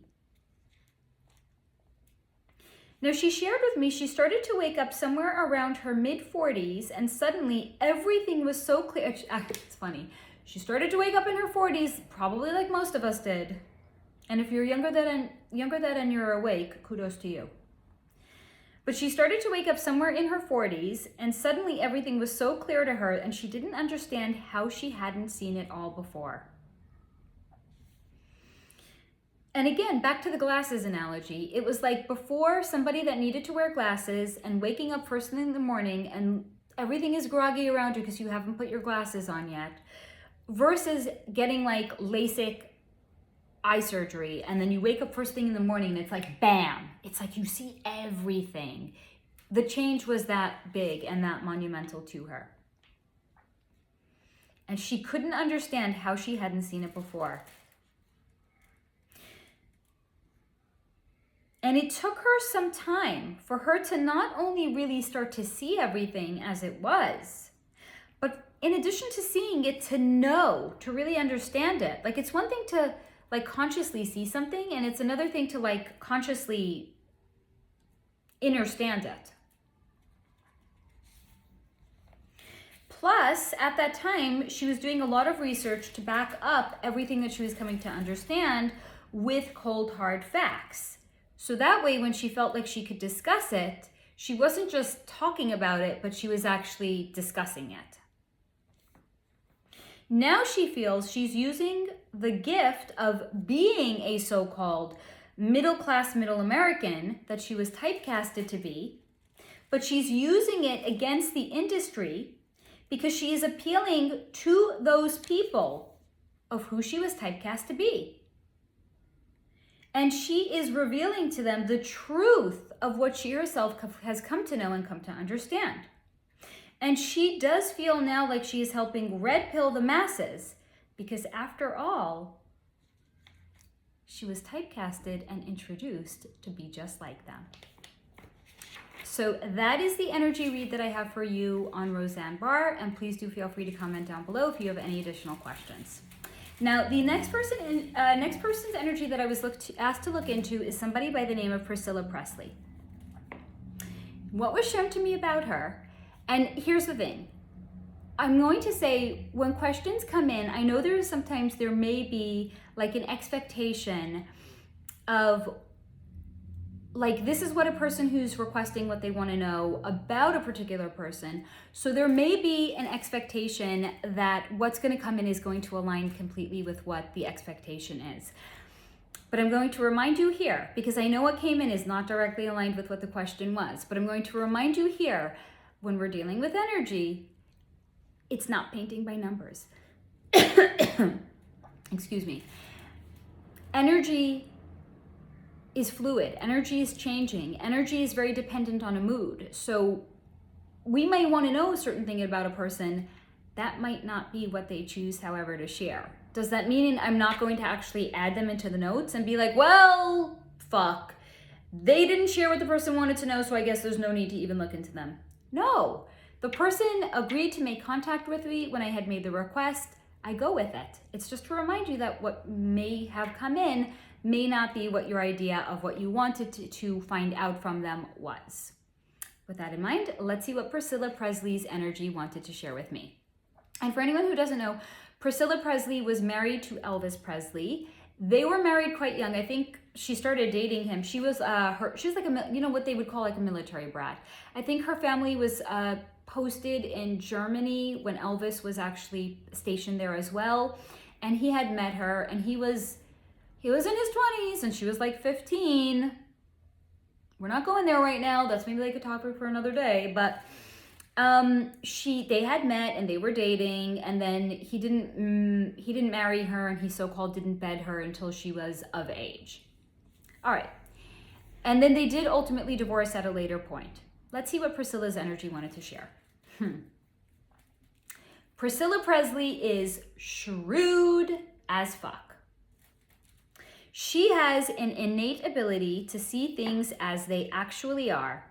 However, it took her a long time to trust what she was actually seeing. And just because she can see things as they actually are doesn't mean that she likes what she's seeing, and doesn't mean that she's not going to get in trouble because of it. We may, for example, know not to go out with that boy because he's a bad boy. Does it always mean we're not going to? No. Same thing with Priscilla Presley. Just because we have a higher self that may be cautioning us, or our intuition may be cautioning us, doesn't mean we always listen. This was the case with young Priscilla. She was very prone to still get into some trouble if she did not listen to herself. And there was always still a part of her that really wanted to believe in the fantasy and the illusion or the fairy tale. And what fantasy and illusion might that be? Her marriage to Elvis. She knew before she married Elvis that their marriage would not last, but she married him anyway. She also knew, she is incredibly claircognizant. Listen to what she's sharing. She knew. That's inner knowing. That's the gift of claircognizance. Homegirl is very gifted. She also knew one day she would have Elvis's child and would continue the so-called Elvis dynasty. That was also a good incentive for her to override her inner knowingness that the marriage was not going to last. She also knew that Elvis was going to cross over at a young age and at his own hands. Not to say that he suicided himself, just to say that he would cross over at a young age due to his lifestyle, not because he took himself off the earth plane. He did cross over relatively young, and it was, one could say, at his own hands because of the choices that he was making, i.e. lifestyle. And she also knew if she bided her time, all good things would in fact come to her. She still feels it, that all good things will come to her. She also shared with me that in her opinion, everybody wants to live out loud and they want to be the center of attention and they want to be the brightest star in the sky. However, those people don't realize that the brightest stars in the sky burn out the fastest. And everybody always wants to be the shiny, sparkly, pretty butterfly. But to remember, butterflies have the shortest lifespan. And everybody wants to be them, pretty as they are, while ignoring the spiders tucked away safely in the corner, out of sight, out of mind, quietly amassing a fortune. She's the spider in the corner. We don't see her all that much, but it's not because she's without power. She wields a tremendous amount of it. But you wouldn't know it because she doesn't parade around talking about it. And that's exactly the way she likes it. So that is what Priscilla Presley's energy chose to share with me. Please do feel free to comment down below if you have any further questions. Now, the next person's energy that I was asked to look into, this is for you, Steve, is someone by the name of Vince McMahon. Vince McMahon is fascinating, and I'm going to share with you why. He is the founder of the WWE, which WWE stands for World Wrestling Entertainment. Now, he has also amassed a fortune of $2.6 billion with a B dollars, which I know, for those of you that are awake and aware, is a red flag. We're going to talk about it, I promise. Now, what was shown to me about Vince McMahon's energy is that first and foremost, he is wicked smart. Like wicked and shrewd as fuck smart. He sees the world. This is interesting. I've never seen this before. He sees the world as Morse code. Morse code is a series of beeps that compose letters, and therefore you can send a message in Morse code without sending like an overt message, because it's sent like beep, beep, beep, beep, dash, dot, dit, whatever it is, right? And then you put all of that together and you get a message that comes through. He sees the world as Morse code. This is what he shared with me. He sees the world like patterns and what is missing within it. And his innate intelligence led him to look into the world and to see what is missing through the pattern analysis and observational skills he noticed. And what seemed to be a percentage of the population that was not adequately being represented. However, he didn't do what most people do now, which is just complain about the state of the world, but they don't do anything about it. Of course, no one here. I know, we're all too high vibe for that. However, he was sharing, in his experience, people just complain about the state of the world and don't do anything about it. He's not like most people. He's wicked smart, right? So he actually decided to do something about it. And he created the Worldwide Wrestling Entertainment. And in addition to that, he made no bones about it being entertainment. He didn't pretend that these were real wrestling matches. It was for fun. They're rehearsing the moves that they're doing. They're trained professionals. No one's really getting hurt. It ain't fucking real wrestling. It's entertainment. But he made no bones about it. He told you in the name of it, Worldwide Wrestling Entertainment. He told you what it was.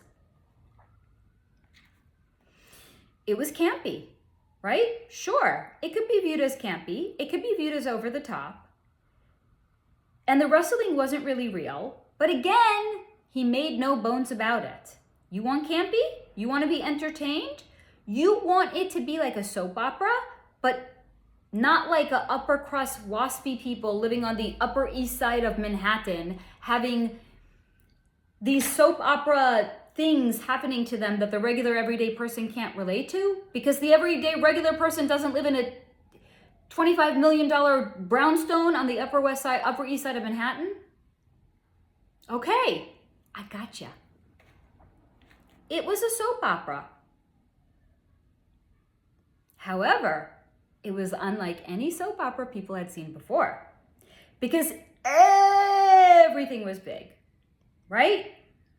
If you don't want to watch the soap operas with the wasps, you will love the WWE.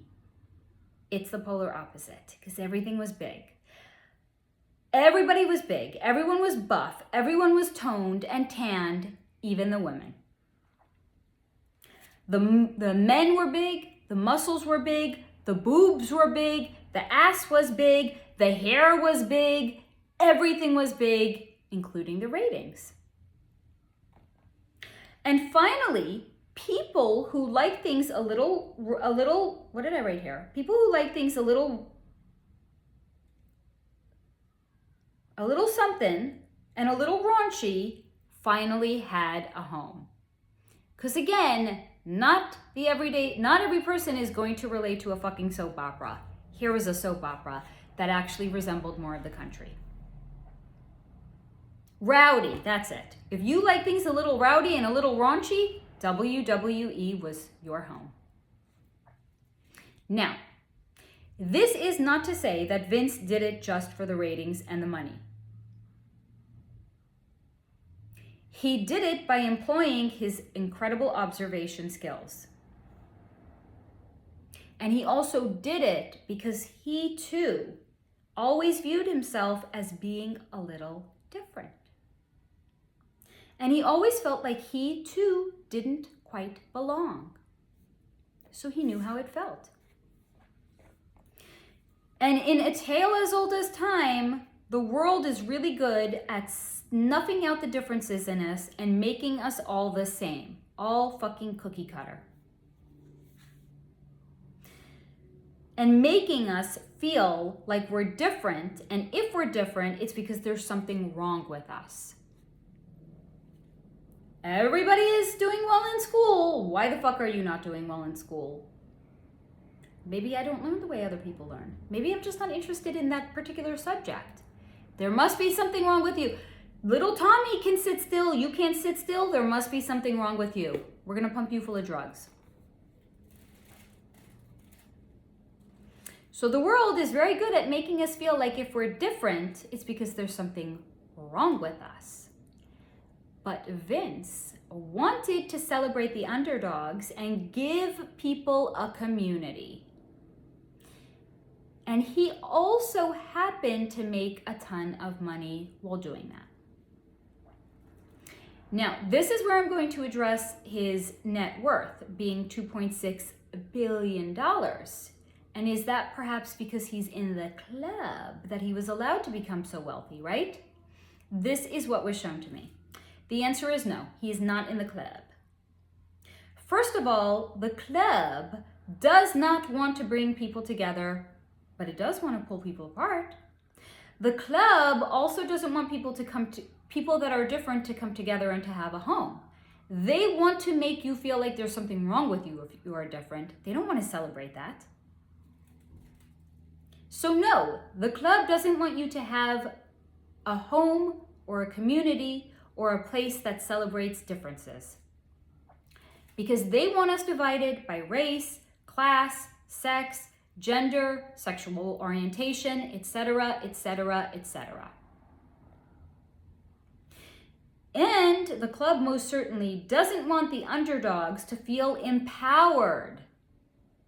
And this little venture of Vince is exactly what they would despise. So Vince did this on his own, and he did it without selling out. So I hope that answers any questions that you have on Vince McMahon, and if not, please do comment down below. Now, the next person I was asked to look into is in response to a membership video that I had done on Bill and Hillary Clinton. And yes, if you are new here and you don't know that I have incredible club membership, it's linked down below if you want to look into it. I offer just exclusive content if you just want stuff that is not maybe so palatable for regular YouTube. I have exclusive content if you want to hang out in our members' live streams. If you want mini energy readings, my membership is the bomb. So check it out. There's a link down below if you're not yet familiar with it. But I was asked about two particular people after I had done the video on Bill and Hillary Clinton, one being Chelsea Clinton and one being Monica Lewinsky. Monica is a little bit later on in the notebook, so we'll get to her, but as you know, I don't channel like in and I go to a door. If the door fucking opens, I'm going in. If it doesn't open right then and there, I'm moving on. So Monica Lewinsky didn't choose to connect to me the first time I looked into her. There were some other people I looked into in between. She's up ahead though. All right, that's a long aside. Here we go. We're gonna look into Chelsea Clinton.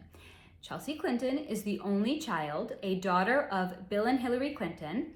Bill was president from 1992 until 2000, and Hillary Clinton ran in the presidency in 2015. But they're like political like elite dynasty at this point. Let's see what Chelsea's energy wanted to share with me. In case you were wondering, Chelsea was, of course, raised in the club. There's a lot of clubs. There'd be Hollywood club, there'd be music club, there'd be the politician club. There's all sorts of different clubs. There is a political club as well. So in case you were wondering, yes, she too was raised in the club, because not only were both of her parents and both sets of her grandparents in the club, obviously she was going to be raised in it as well. So there was no reason, her being a third-generation club member, she wouldn't be raised in it as well. But here's the thing. Through no fault of her own, Chelsea didn't show a natural aptitude towards anything in particular. She's not musically gifted. She's not a little charmer or naturally charismatic like her father is. She wasn't gifted in sports. She's not a great beauty. She's actually not even a great conversationalist. So there wasn't really much that they could do with her. Sadly, she also wasn't particularly bright or clever, so she just kind of coasted by. And because she was a club member and of a politically elite lineage, they still wanted to see if maybe something would develop, maybe they could do something with her. They're not gonna like kick her out because it's like they can't do anything with her. She's from a politically elite family. So they wanted to see if anything would change and if as she aged, anything would develop. But no. It was shown to me that she's kind of like the member of a synagogue that pays their membership dues. They show up for all of the high holiday prayers, but they're never there for regular services. And aside from everybody knowing their name, they're kind of a non-event. Maybe it's the person that you see, and maybe if the example I had given for a synagogue doesn't, relate. Maybe it's like the person that you see at services on Christmas, and that's about it. But you know their name, they're part of the community, but other than that, they're pretty much a non-event. That's Chelsea Clinton.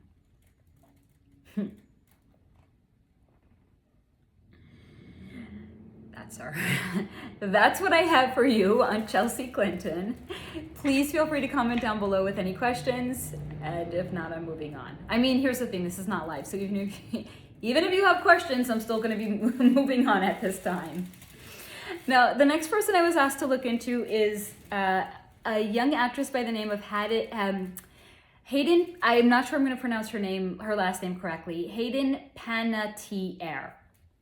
Now, Hayden Panattiere first rose to more worldwide. She was a child star. She did like some commercials, and she did like some bit parts in like soap operas, not WWE soap operas, but she more rose to fame on a TV show called, I think, Heroes, in which she played a literal indestructible cheerleader. She could jump off like a house and nothing would happen to her. They would try to break her bones and nothing would happen to her. And then later on, she went to appear in, I think it was a TV show called Nashville. It was like a musical TV show, and she was one of the main characters in, I think, later seasons in this TV show called Nashville. So let's see what Hayden's energy wanted to share with me. The first thing she said to me was, quote, "They prostituted me out and I have nothing to show for it," end quote. Now, she also shared with me she wasn't resentful per se, more peevish, and that she feels her entire life was a lie and she was just a prettily packaged gift for others, but never anything for herself. She was a child star, not a big star, right? As I had said at the top of this, her big break came in Heroes, where she had played the indestructible cheerleader. But she grew up being on sets, on TV sets. And what do we know about children stars? Because we've looked into them, they're considered the hors d'oeuvres. And she saw a lot of things her young mind could not make sense of. She shared this with me by allowing me to see it through her eyes. Not where I was seeing it like a movie, but where I was seeing as if it was actually happening to me.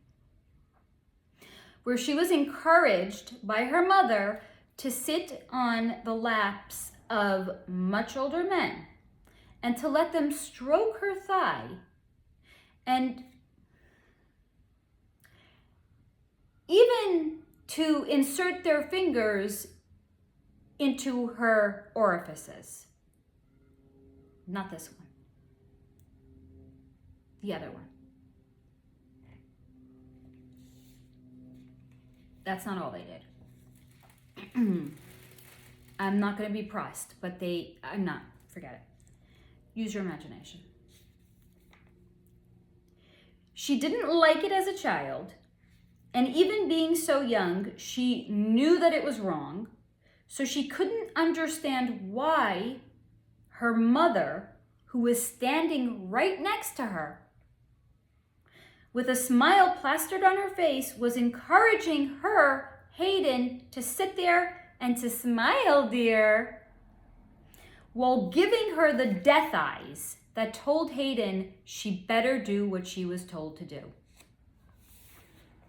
She hated it, and she had to shut down fundamental parts of herself just to survive it.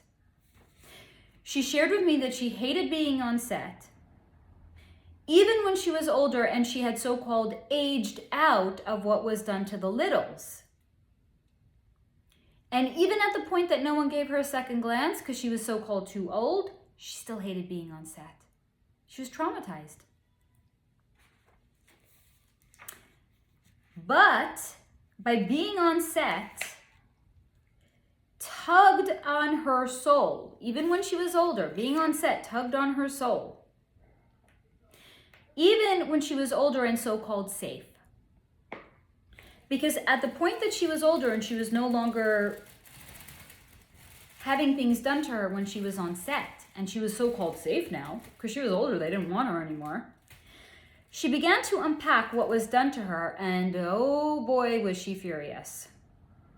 She looked around her at all of her stuff that the success had bought, and she realized none of it was worth it. But also, she realized she never actually had a choice. She was thrust into it.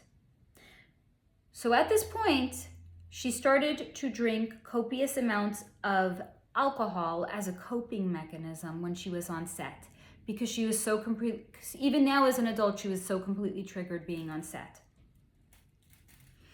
It was all she could do to get through the day. Now, she also shared with me that she had married a boxer. I don't believe he's American, but she had married a boxer because she so desperately needed to feel safe in her life, and he did, for the first time in her life, make her feel that. But even so, she was always on edge. Her nervous system had been so completely hijacked and was so completely dysregulated, she never had the opportunity to reset it.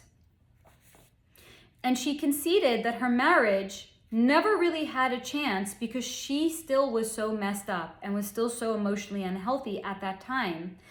But she desperately longed to feel protected and like she had a home and a family of her own. Unfortunately, all of her trauma came back with the birth of her child, because then she felt herself slipping away. She felt she was being re-traumatized every time she looked in her daughter's eyes, and she could not, for the life of her, understand how her own mother had allowed all of that to happen to her.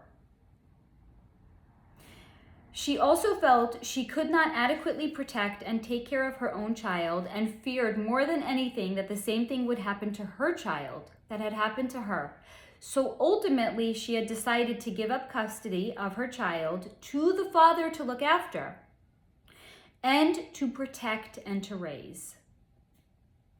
And she has felt that that was the safer decision, and she mostly does not regret it. Now, this is where I'm just going to interject 2% personal opinion, which is to say that while as an outsider looking at somebody's life, without understanding what is the behind the veil aspects and components that are comprising the decisions that they make, it might appear as if this is a woman who doesn't care about her child and just wants to live footloose and fancy free and be a fucking party girl. And that's why she doesn't want to be a responsible parent. Understand, she actually did this because she felt it was the only way to keep her child safe from what was done to her as a child. So that is the reading that I have done on Hayden Panattiere. Please do feel free to comment down below if you have any additional questions. Now, interestingly enough, the next person I was asked to look into is Suzanne Summers, because she had just crossed over. Super quick segment, not even gonna lie. This is what Suzanne Summers said. This had happened when I connected to her energy. She chased me away and asked that I let her rest in peace. No, she did not consent to me reading her energy or even looking around her energy, and she didn't want me as an energy reader going anywhere near her because she had just crossed over. I mean, you can ask any questions that you want on her. She was pretty fucking clear. Get the fuck away, lady. I don't want you reading my energy. That's what I have for you on Suzanne Summers. The next person I was asked to look into is Joran Vander, who I have done in the past a reading on Natalie Holloway and Joran Vander Sloat, which I have linked down below if you want to go back and watch it. But I was asked to look into him because he recently had cut a deal in which he was taking responsibility for the crossing over of Natalie Holloway. And yeah, so like, what was I able to actually glean from that? This is what I have for you. Joran's energy came in slippery and like an eel. He is someone that will do anything as long as it serves him. He will lie, steal, cheat, unalive somebody. He'll do anything.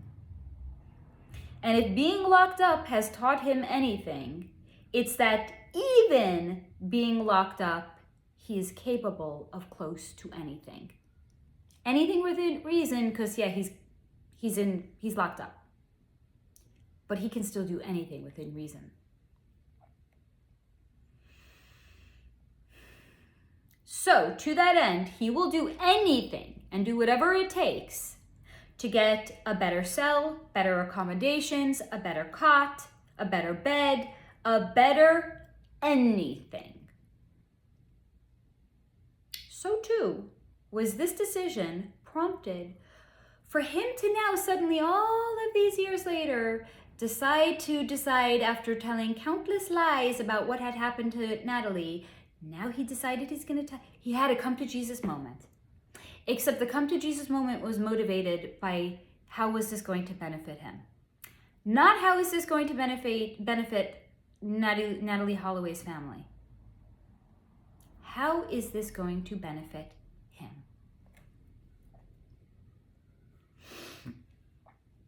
Because after being locked up in a South American jail for years, he was ready for better.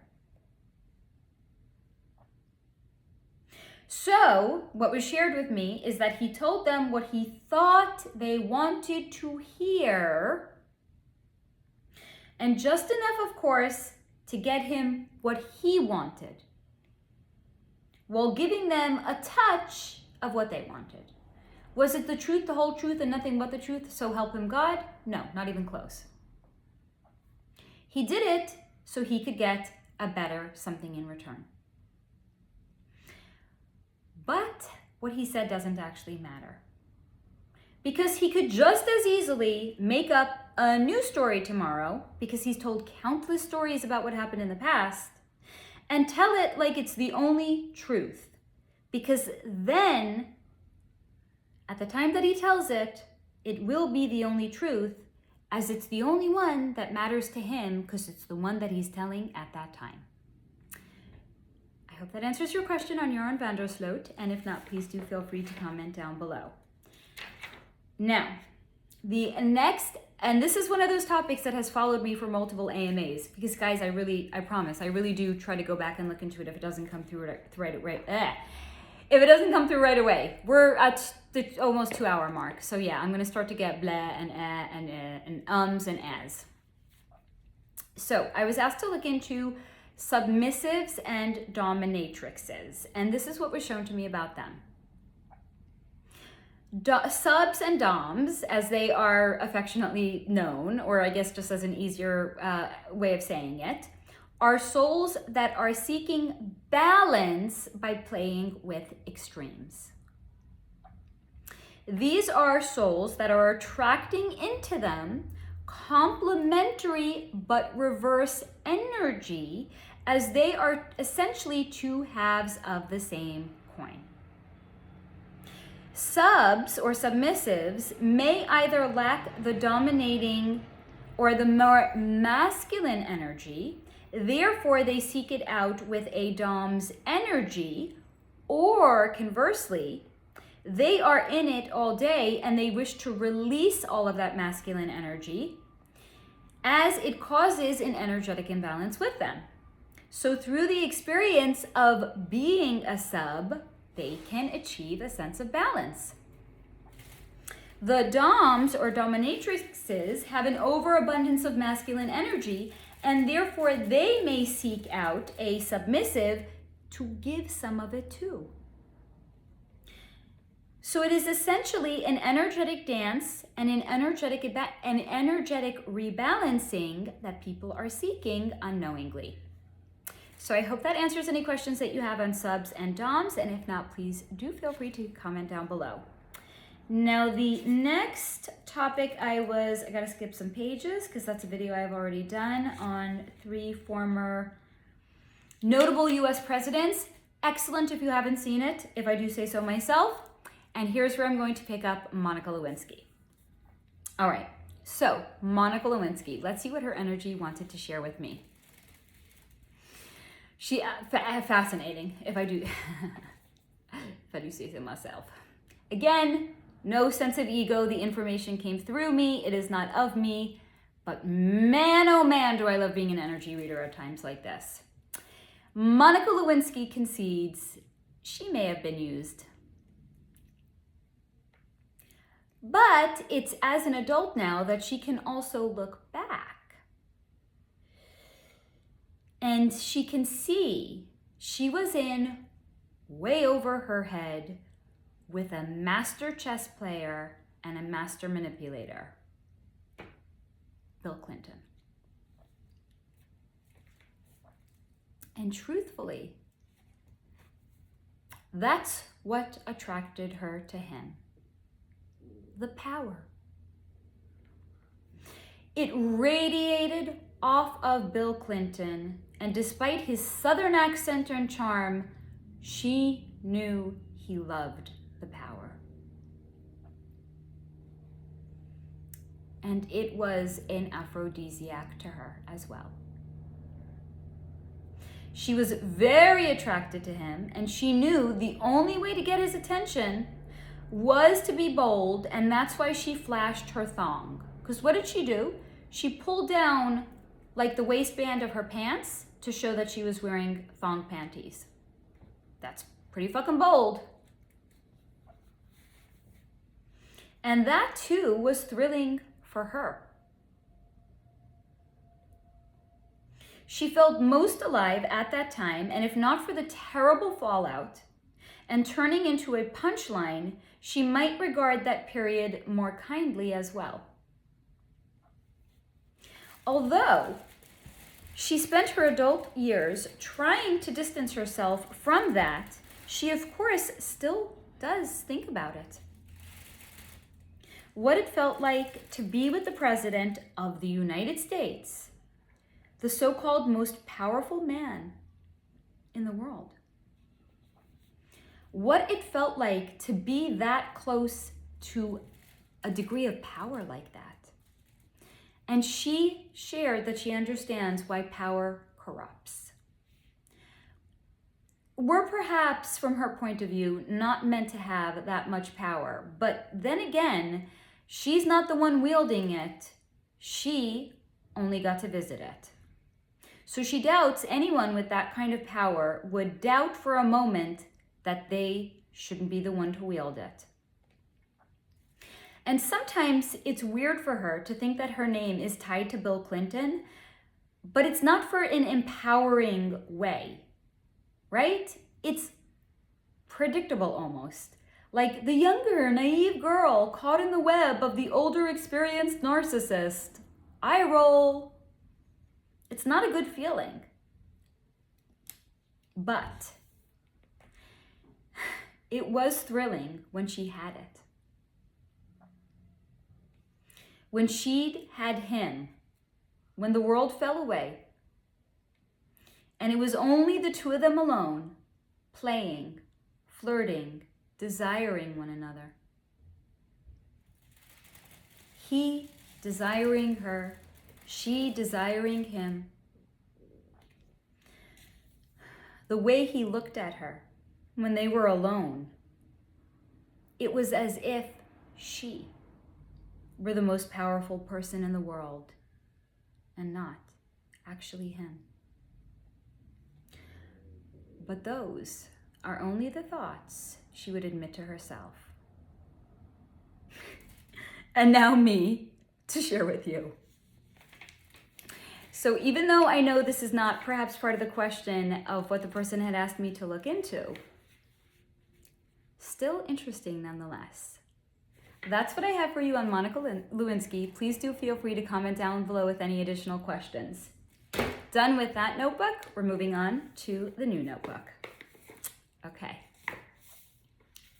Now, what do I have for you guys? So first and foremost, I have a glare. I can't see. I sometimes have makeup that transfers because from the lights, they transfer onto the top of my eyelid, and I don't like having raccoon eyes, so I'm just gonna do that. I'm gonna get out ahead preemptively. I don't know if it's there, I don't know if it's not there, but for the second half, for anyone who's tuning in, I just wanna look like I actually got my shit together, because you know what, my makeup looks good today, so why not look like I got my shit together too? All right, next people I was asked to look into are Blake Shelton and Miranda Lambert, and I was asked to look into them because I had done a video on Gwen Stefani and Gavin Rossdale, and one of the comments was asking if I could look into these two, because Blake Shelton, after the demise of his marriage to Miranda Lambert, went on to have a relationship and is still in a relationship with Gwen Stefani. So let's see what their energy wanted to share with me. They were married for 4 years. I don't know how many years they were together, but that's all I have for you in the 3D. Oh, and they're both country artists, country music artists. All right, let's see what their energy wanted to share. They were doomed from the start. Why? Because they were thrust into the spotlight and they were thrust into each other, and in the newness of the world and the fame they found themselves in, they clung to each other like each of them were each other's respective life vests. Was it love? Neither could actually tell, because they were normal, they were nice, and after what they had seen when they joined the club, normal and nice is what they both needed. Because yes, in case you were wondering, of course, the club has infiltrated country music as well. And of course, they have seen some shit they'd rather not have seen. Of course, they've done some shit they'd rather not have done. But one doesn't get to set the terms of their club membership. They just are told to follow them. So after that, meeting each other, meeting somebody that seemed so normal, so down to earth, so not like the others in the club and what they were doing in the club, it felt like finding your long lost twin. So they clung to one another and they called it love. But they weren't really compatible with each other. And in time, cracks began to appear, and those cracks only continued to spread the longer they were together. And they didn't want it to end. At least that's what they thought. But in reality, they didn't want the safe feeling that they had when they were around one another. But in time, both of them began to say things to hurt the other person, and at a certain point, you cannot come back from that. Now, neither of them can look at one another because it reminds them of the time that they were young, weak, and scared, and they'd rather not be reminded of that. So that is what I have for you on Blake Shelton and Miranda Lambert. Please feel free to comment down below with any additional questions. Now, the next question that I was asked, I think is fascinating, and this is, can part of our soul be stolen? Cool, right? Let's see what the answer is. Not without our consent. Because our soul comes from God. So our soul is pure positive energy, and anything that seeks to steal it or part of it is a low vibration and thus is not an energetic match for it or for us either. So the only way for part of our soul to be stolen or siphoned is with our consent.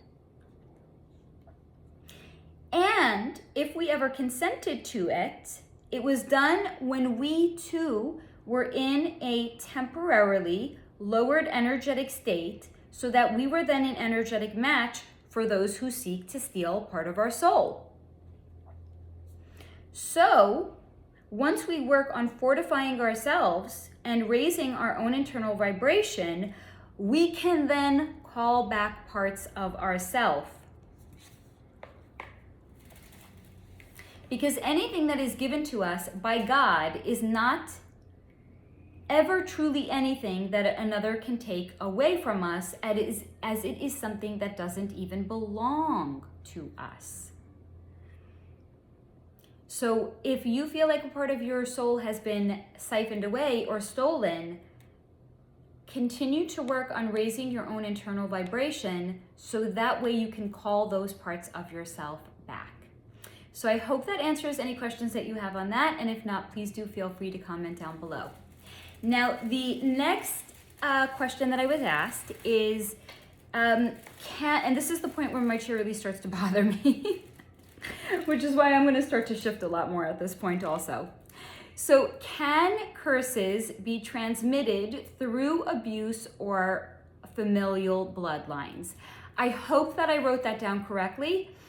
The answer I think is going to be the same, irrespective of if I'm saying it correctly now, because the intention when I looked into it was exactly as it was phrased when it was asked to me.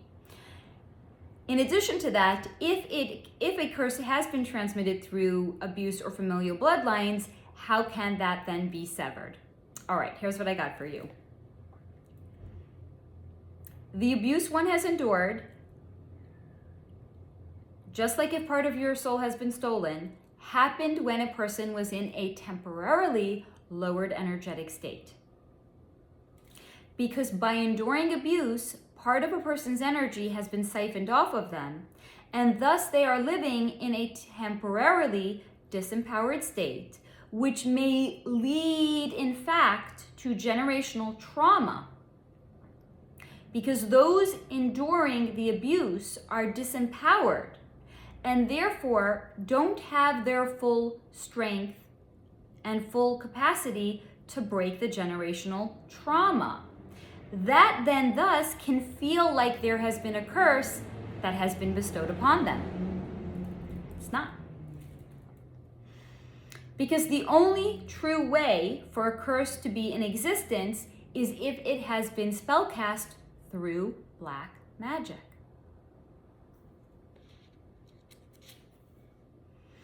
And what do we know about black magic? It's not of the divine. It's not of the good.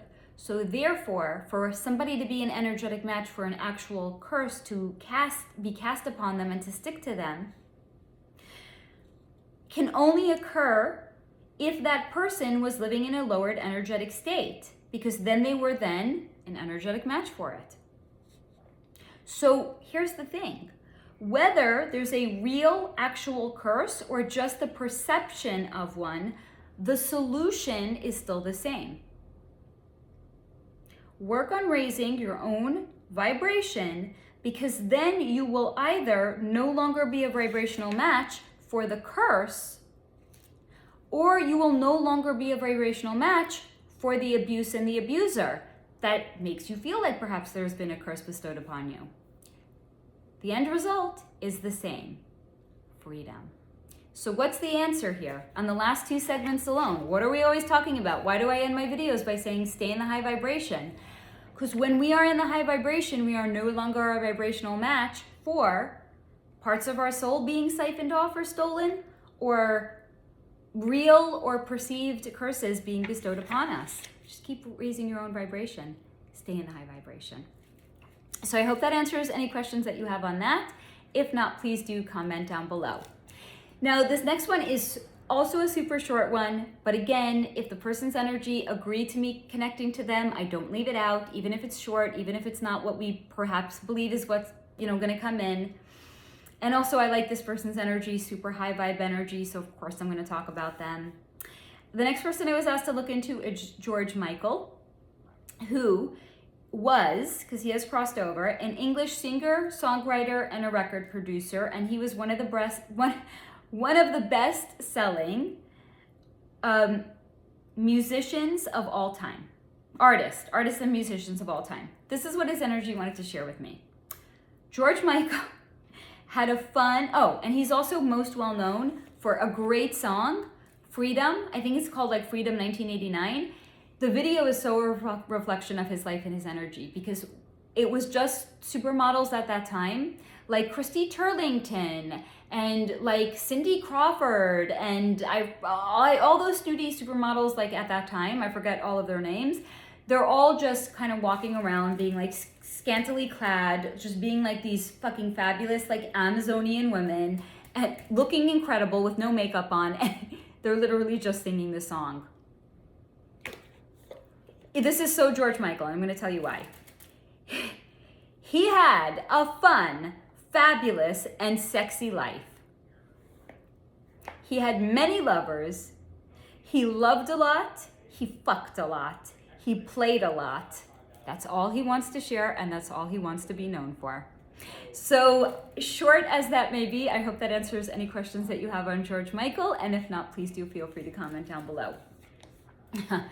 Now we're gonna go from one very, very high vibe person to an energy that I was literally, after I looked into them, I had to sit down and I had to cry. I didn't have to have a cry. I needed the emotional release. I was asked to look into a singer by the name of Eric Clapton and his son, because his son crossed over. And this is what happened when I connected to Eric Clapton's energy. There is an impenetrable aura of sadness all around him. He has never fully gotten over losing his son, and he genuinely feels as if he is missing a part of his soul. He's never been fully able to enjoy himself, feel happiness, or find happiness, except for fleeting moments, but then he again thinks of his son, and it's completely gone. He shared, it's not worth it. Nothing is worth it, and nothing would have been worth it. And he would do anything to get to see and get to have his little boy back again. Because his son crossed over when he was quite young. I think he was maybe 4 or 5 years old. He was a really little boy. He would do anything to hug him again, touch him again, just to see him again.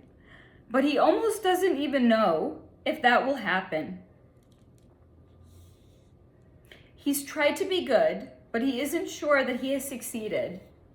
And that's why in his song, he said, "If I saw you in heaven." And he didn't say, "When I see you in heaven."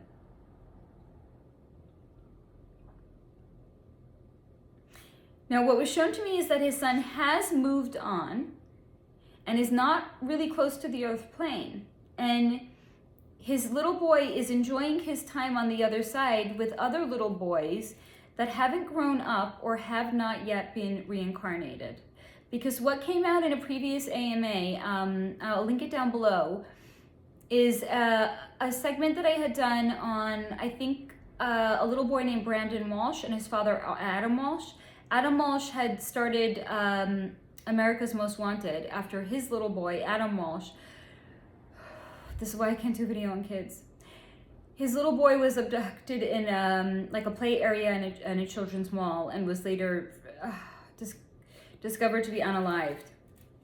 So the question was, do people who don't grow up on this side, do they actually grow up on the other side? So I'm going to link that video if you want to go back and you actually want to watch it here. So Eric Clapton's son is hanging out with other little souls that haven't grown up on the other side and have not yet reincarnated either. And what was also shown to me is, despite Eric's concerns that he will not be reunited with his son when he crosses over, They will, in fact, be together forevermore thereafter, and his son will be waiting to greet him when he crosses over. So I hope that answers any questions that you have on Eric Clapton and his son, and if not, please feel free to comment down below. I'm a fucking softie. I'm a donut. I'm just soft on my inside. The next people I was asked to look into are Liam Hemsworth and Miley Cyrus. Oh, and let me just tell you in case you're curious what we have left. We have Liam and Miley. That next person is getting their own video, so I'm not going to do them.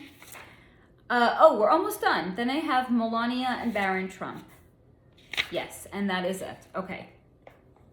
So Liam Hemsworth and Miley Cyrus. This is what I have for you on them. In case you don't know who they are. Miley Cyrus is a singer. She started off, I believe, on a TV show called Hannah Montana. And then she eventually aged out of that, and she was then seen twerking on stage with a singer named Adam, some other singer, wearing a tiny little micro costume, twerking with her tongue hanging out, being all raunchy and being all dirty, right? Again. Now, Liam Hemsworth is an actor. He's from Australia, and he has a brother named Chris who is also in the Hollywood industry. I'll eventually do like a video on them, or I'll look into his brother also, but their energy wasn't opening the door for me, so I didn't look into them.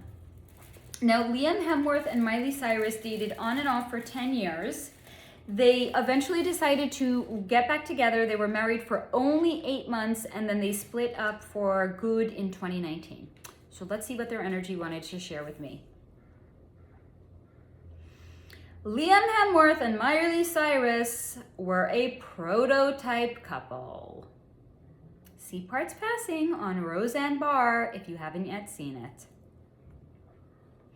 But they were made from two very different puzzles with pieces that did not quite correspond together so seamlessly. Miley always did genuinely feel the pull towards the dark, and being Hannah Montana was truly dreadful for her. Again, she was cast into it. It's not who she was. Not even close to a reflection of who she was. She was pigeonholed into this narrow role with this narrow scope, but she was owned and she could not get out of it. This is also why, as soon as the show ended, we started to see a very different version of her. The twerking, the short hair, the new influx of tattoos. She did it all because she needed to get Hannah Montana out of her system. She needed to banish her, and the only way she knew how was to rebel, and to rebel fantastically she did. Miley's rebellion wasn't part of the script. Again, if you haven't seen it yet, go back and watch the video I have done on the Hollywood industry. 99% of the couples that we see get together are put together. They're not real. They're not genuine, right? That's why Hollywood couples are always breaking up and they're always moving on. Like, people don't do that in the real world, really. But I don't know. Only in Hollywood they do. Gee, I wonder why. Because they ain't fucking real couples. So Miley's rebellion was not actually, in fact, part of the script. The idea was for her and Liam to grow up together, right? They were together a hella long time, over 10 years. They were meant to grow up together, and they were supposed to, according to the script, grow into America's next sweetheart couple. They were both clean cut, right? She was Hannah Montana. She was very clean cut as Hannah Montana. They were clean cut, they were good looking, and they seemed to be so in love. People would really be rooting for them and cheering for them, and people would be like, look, young love, it can really work, it can really last. Look at them. Look at Miley. Look at Liam. They're really in love and it's working. If they could get married young and it could work for us too. Okay? And it was wholesome young love too, because the Hannah Montana fans would love Liam. And his beautiful blue eyes and his chiseled features. She was Nashville royalty. She was the daughter of Billy Ray Cyrus, who was a country star in his own right. She's like second generation, right? She's Nashville royalty. And Liam, with his surfing and his Australian vibes, it was supposed to be an epic coupling. Except it wasn't, because Miley proved to be very hard to control. She simply didn't care. So what could they do to threaten her? She had been a good little soldier. She had earned a ton of money. She had done what she was told when she was younger and she was on Hannah Montana. And now she just wanted to be left alone to smoke weed, tattoo her body, and do whatever the fuck she wanted. So yeah, she was hard to control. The only way they could not really, get through to her was by promising that her little sister, somebody named Noah, would also have a career in the spotlight, because that's what Noah wanted. Didn't Miley want to be a good big sister to Noah? That was the only way they could sort of almost, but not really, get through to her. So she listened, but barely. Liam, on his part, was shown to me as being on a roller coaster with Miley. Sometimes she'd talk to him.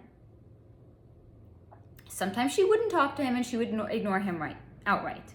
Sometimes she'd want to fuck his brains out 5 times a day. Sometimes she didn't even want to be touched by him. But in a weird way, he felt drawn to her because of how unpredictable she was. One never actually really knew where they stood with Miley, and even though it was a completely destructive and unhealthy sort of pretend, not real, but almost kind of real, because they were fucking. It was destructive and unhealthy, but it was also thrilling being with her.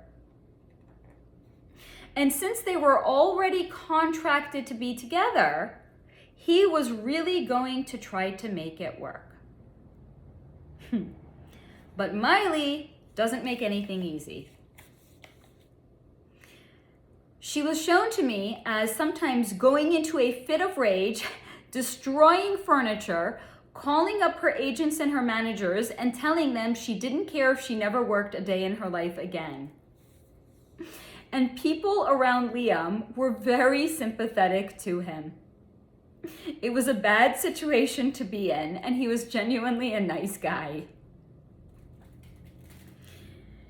As it was, they already had separate bedrooms because they were kind of sort of sometimes together, but also really just a contractual pretend relationship. So since they already had separate bedrooms, Liam was actually hiding out more than he would care to admit. Ultimately, because Miley was proving to be too hard to control, it was decided to let Miley go on the path she felt called to, and to have these two cut ties. Because in the end, again, see parts passing on Roseanne Barr, in the end, having Miley rebrand herself wasn't a bad thing, as she could then, therefore, still appeal to a subset of the population. Unfortunately for Liam, he has been seen to be as a bit of damaged goods from his time spent with Miley. That is what I have for you on Liam Hemsworth and Miley Cyrus. Please do comment down below if you have any additional questions. Now, the last people that I was asked to look into is Melania Trump and Barron Trump. And this is where I'm going to say, don't shoot me, I'm just the motherfucking messenger. So if you have been watching the entire 2.5 hours up to this point and you loved it, I'm gonna ask that you please not leave a thumbs down and say that you don't like this video because you don't like the people that I am talking about herein.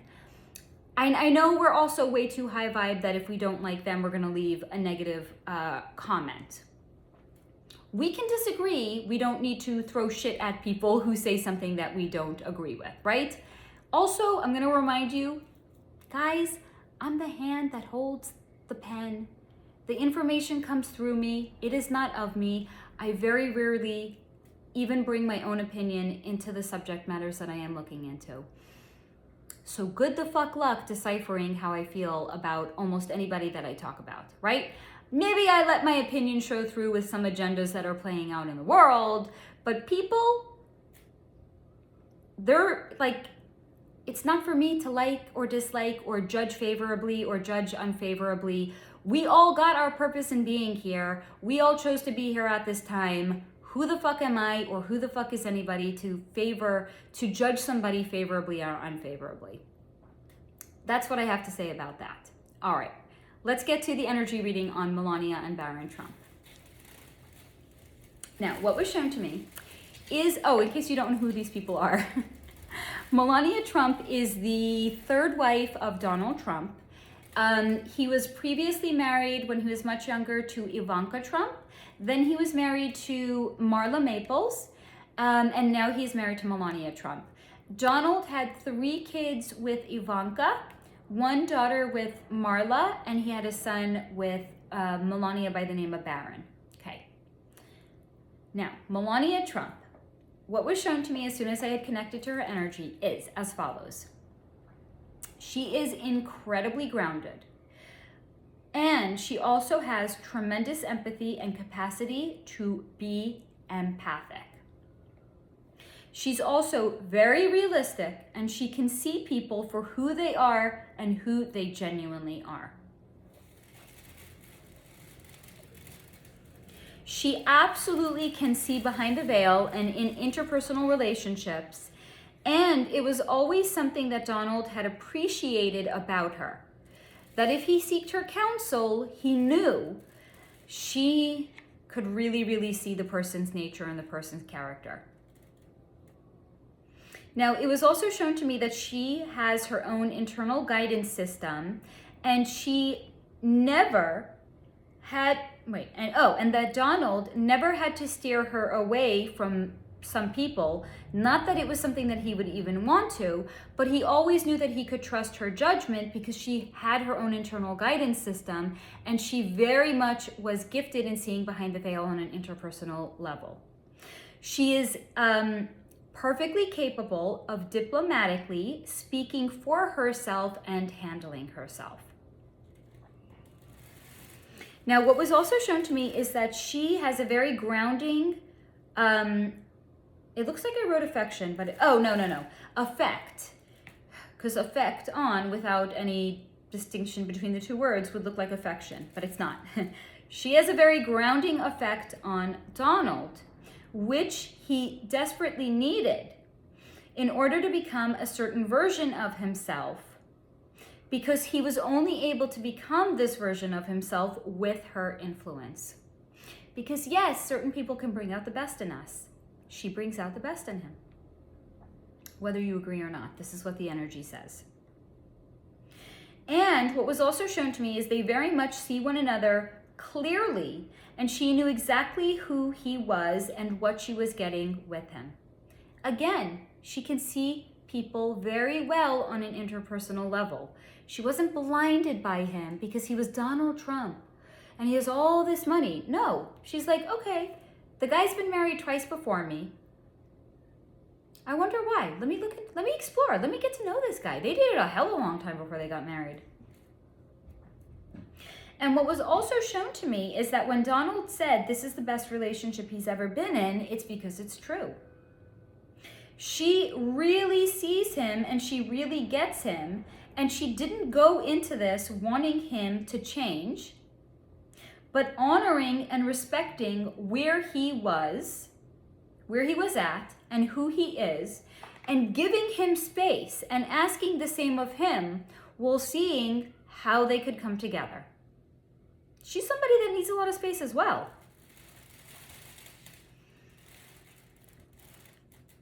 This is why she is what he needed on an energetic level. She's intelligent, savvy, and she's independent. Plus, she's very private, which balanced him out because he has a tendency to go in the opposite direction at times. So she balances it out. Now, what was also shown to me is she too knows what is going on in the world, what's truly going on in the world behind the veil.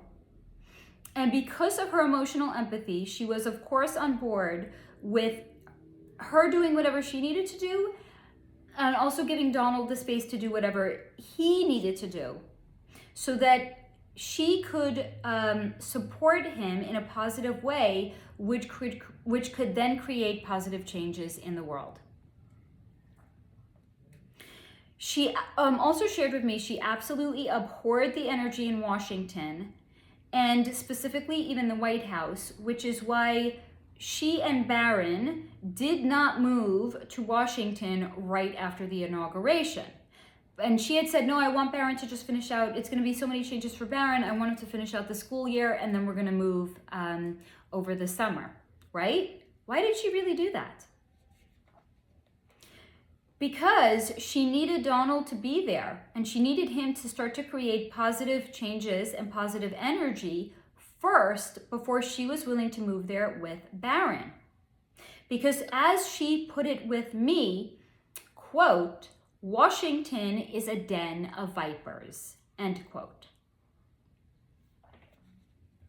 Now, she also shared with me at this time, living in the spotlight was never something she desired or aspired to. And she's very much somebody that is happy to be a private citizen again. But she very reluctantly went along with what Donald did.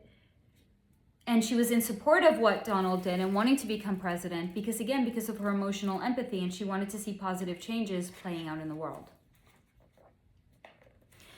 Now, while looking at her energy, I had seen that she's incredibly gracious, especially if it's somebody that also has good energy.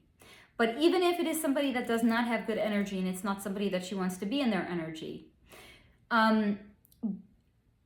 she will still always send a gift or send flowers if they're invited to an event, whether or not they go, but she'll always send it ahead of time.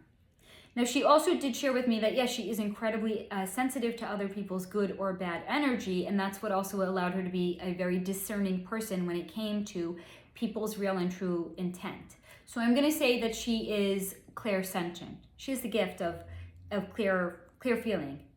She can feel when the energy is off somewhere. That's why she wasn't moving to fucking Washington. The energy was off. Now, she also shared me she loves her son Barron.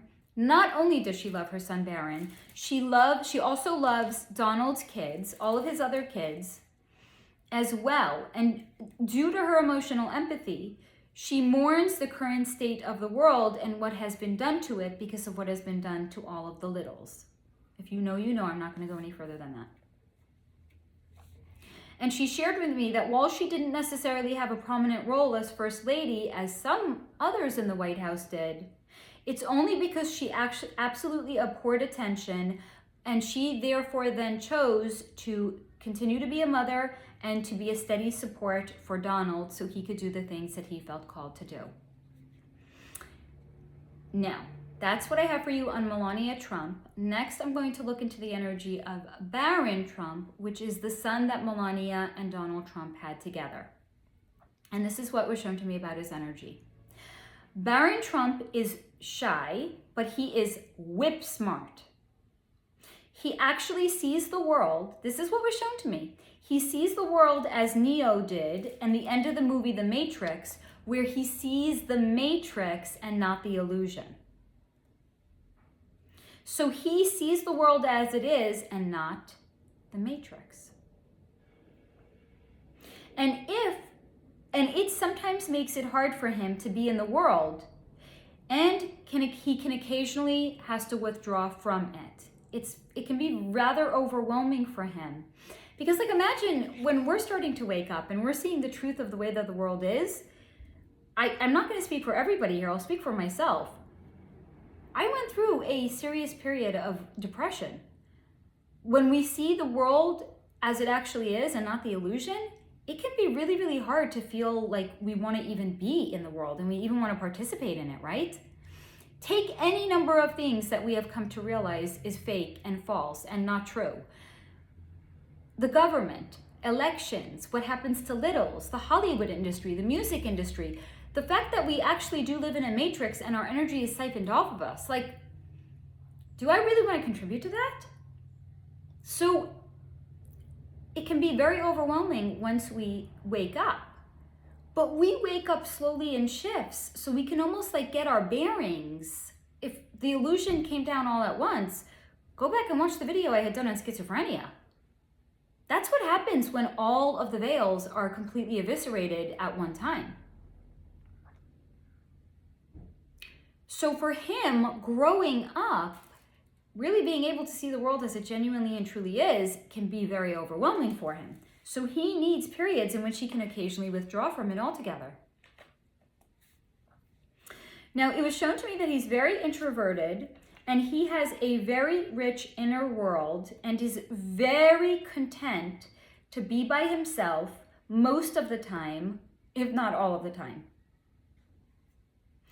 Now, what was also shown to me is he adores his dad, he adores his half-brothers and sisters, and he has completely put his mother on a pedestal as they are very similar and they are very alike. And because Melania gets him, she really gets him because she's more like him. Because Melania gets him, she was in a position to guide him and to protect him in a unique way, which is why he puts her on a pedestal. He knows she gets him, he feels completely safe. What was shown to me is a lot of the other Trump kids are way more outgoing, right? Like if we could say Barron is like a super introvert, some of his other kids are a lot more, I'm not sure I would call them super extroverts. They're a lot more extroverted, right? And his dad is like super extrovert. That's why he really loves his mom, because he needed somebody that really, really got him, because even though he loves his dad, they're very, very different energetically. So what was shown to me is that while a lot of the other Trump kids are way more outgoing, that's also a reflection of the energy bestowed upon them by the energy of their respective mothers, as well as their father, right? They all share the same father, but they have different mothers. But Barron is cut from a different cloth and is more akin to Melania energetically. He loves very, very deeply, but he doesn't love loudly.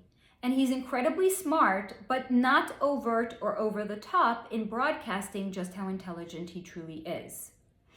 He too is very grounded and does not like the spotlight, and like his mom, will be happy to live and lead a perfectly private life. So that is the energy reading that I have for you on Melania and Barron Trump. Please do feel free to leave any additional questions down below. That also concludes today's much awaited and anticipated AMA. And I just want to take a moment to say that if you've made it this far, we're at exactly now 2 hours, 42 seconds and 2 hours, 42 minutes and 52 seconds. If you have made it this far, please go ahead, do a happy dance. Maybe take like a piece of chocolate, maybe take like a bath. Maybe comment down below, say you made it till the end. Leave a thumbs up if you haven't done it. Share this video with somebody if you haven't already shared it. And those are all things that you can do that don't cost anything. If you want to say thank you monetarily, you can leave me a super thanks. That would be very, very appreciated. But even without it, the liking, the comments, the sharing, guys, all of that supports my channel and supports the growth of this channel. So thank you again for always being here with me. And again, if you've made it this far, please comment down below and let me know. And as always, until next time, and every second in between, stay in the high vibration.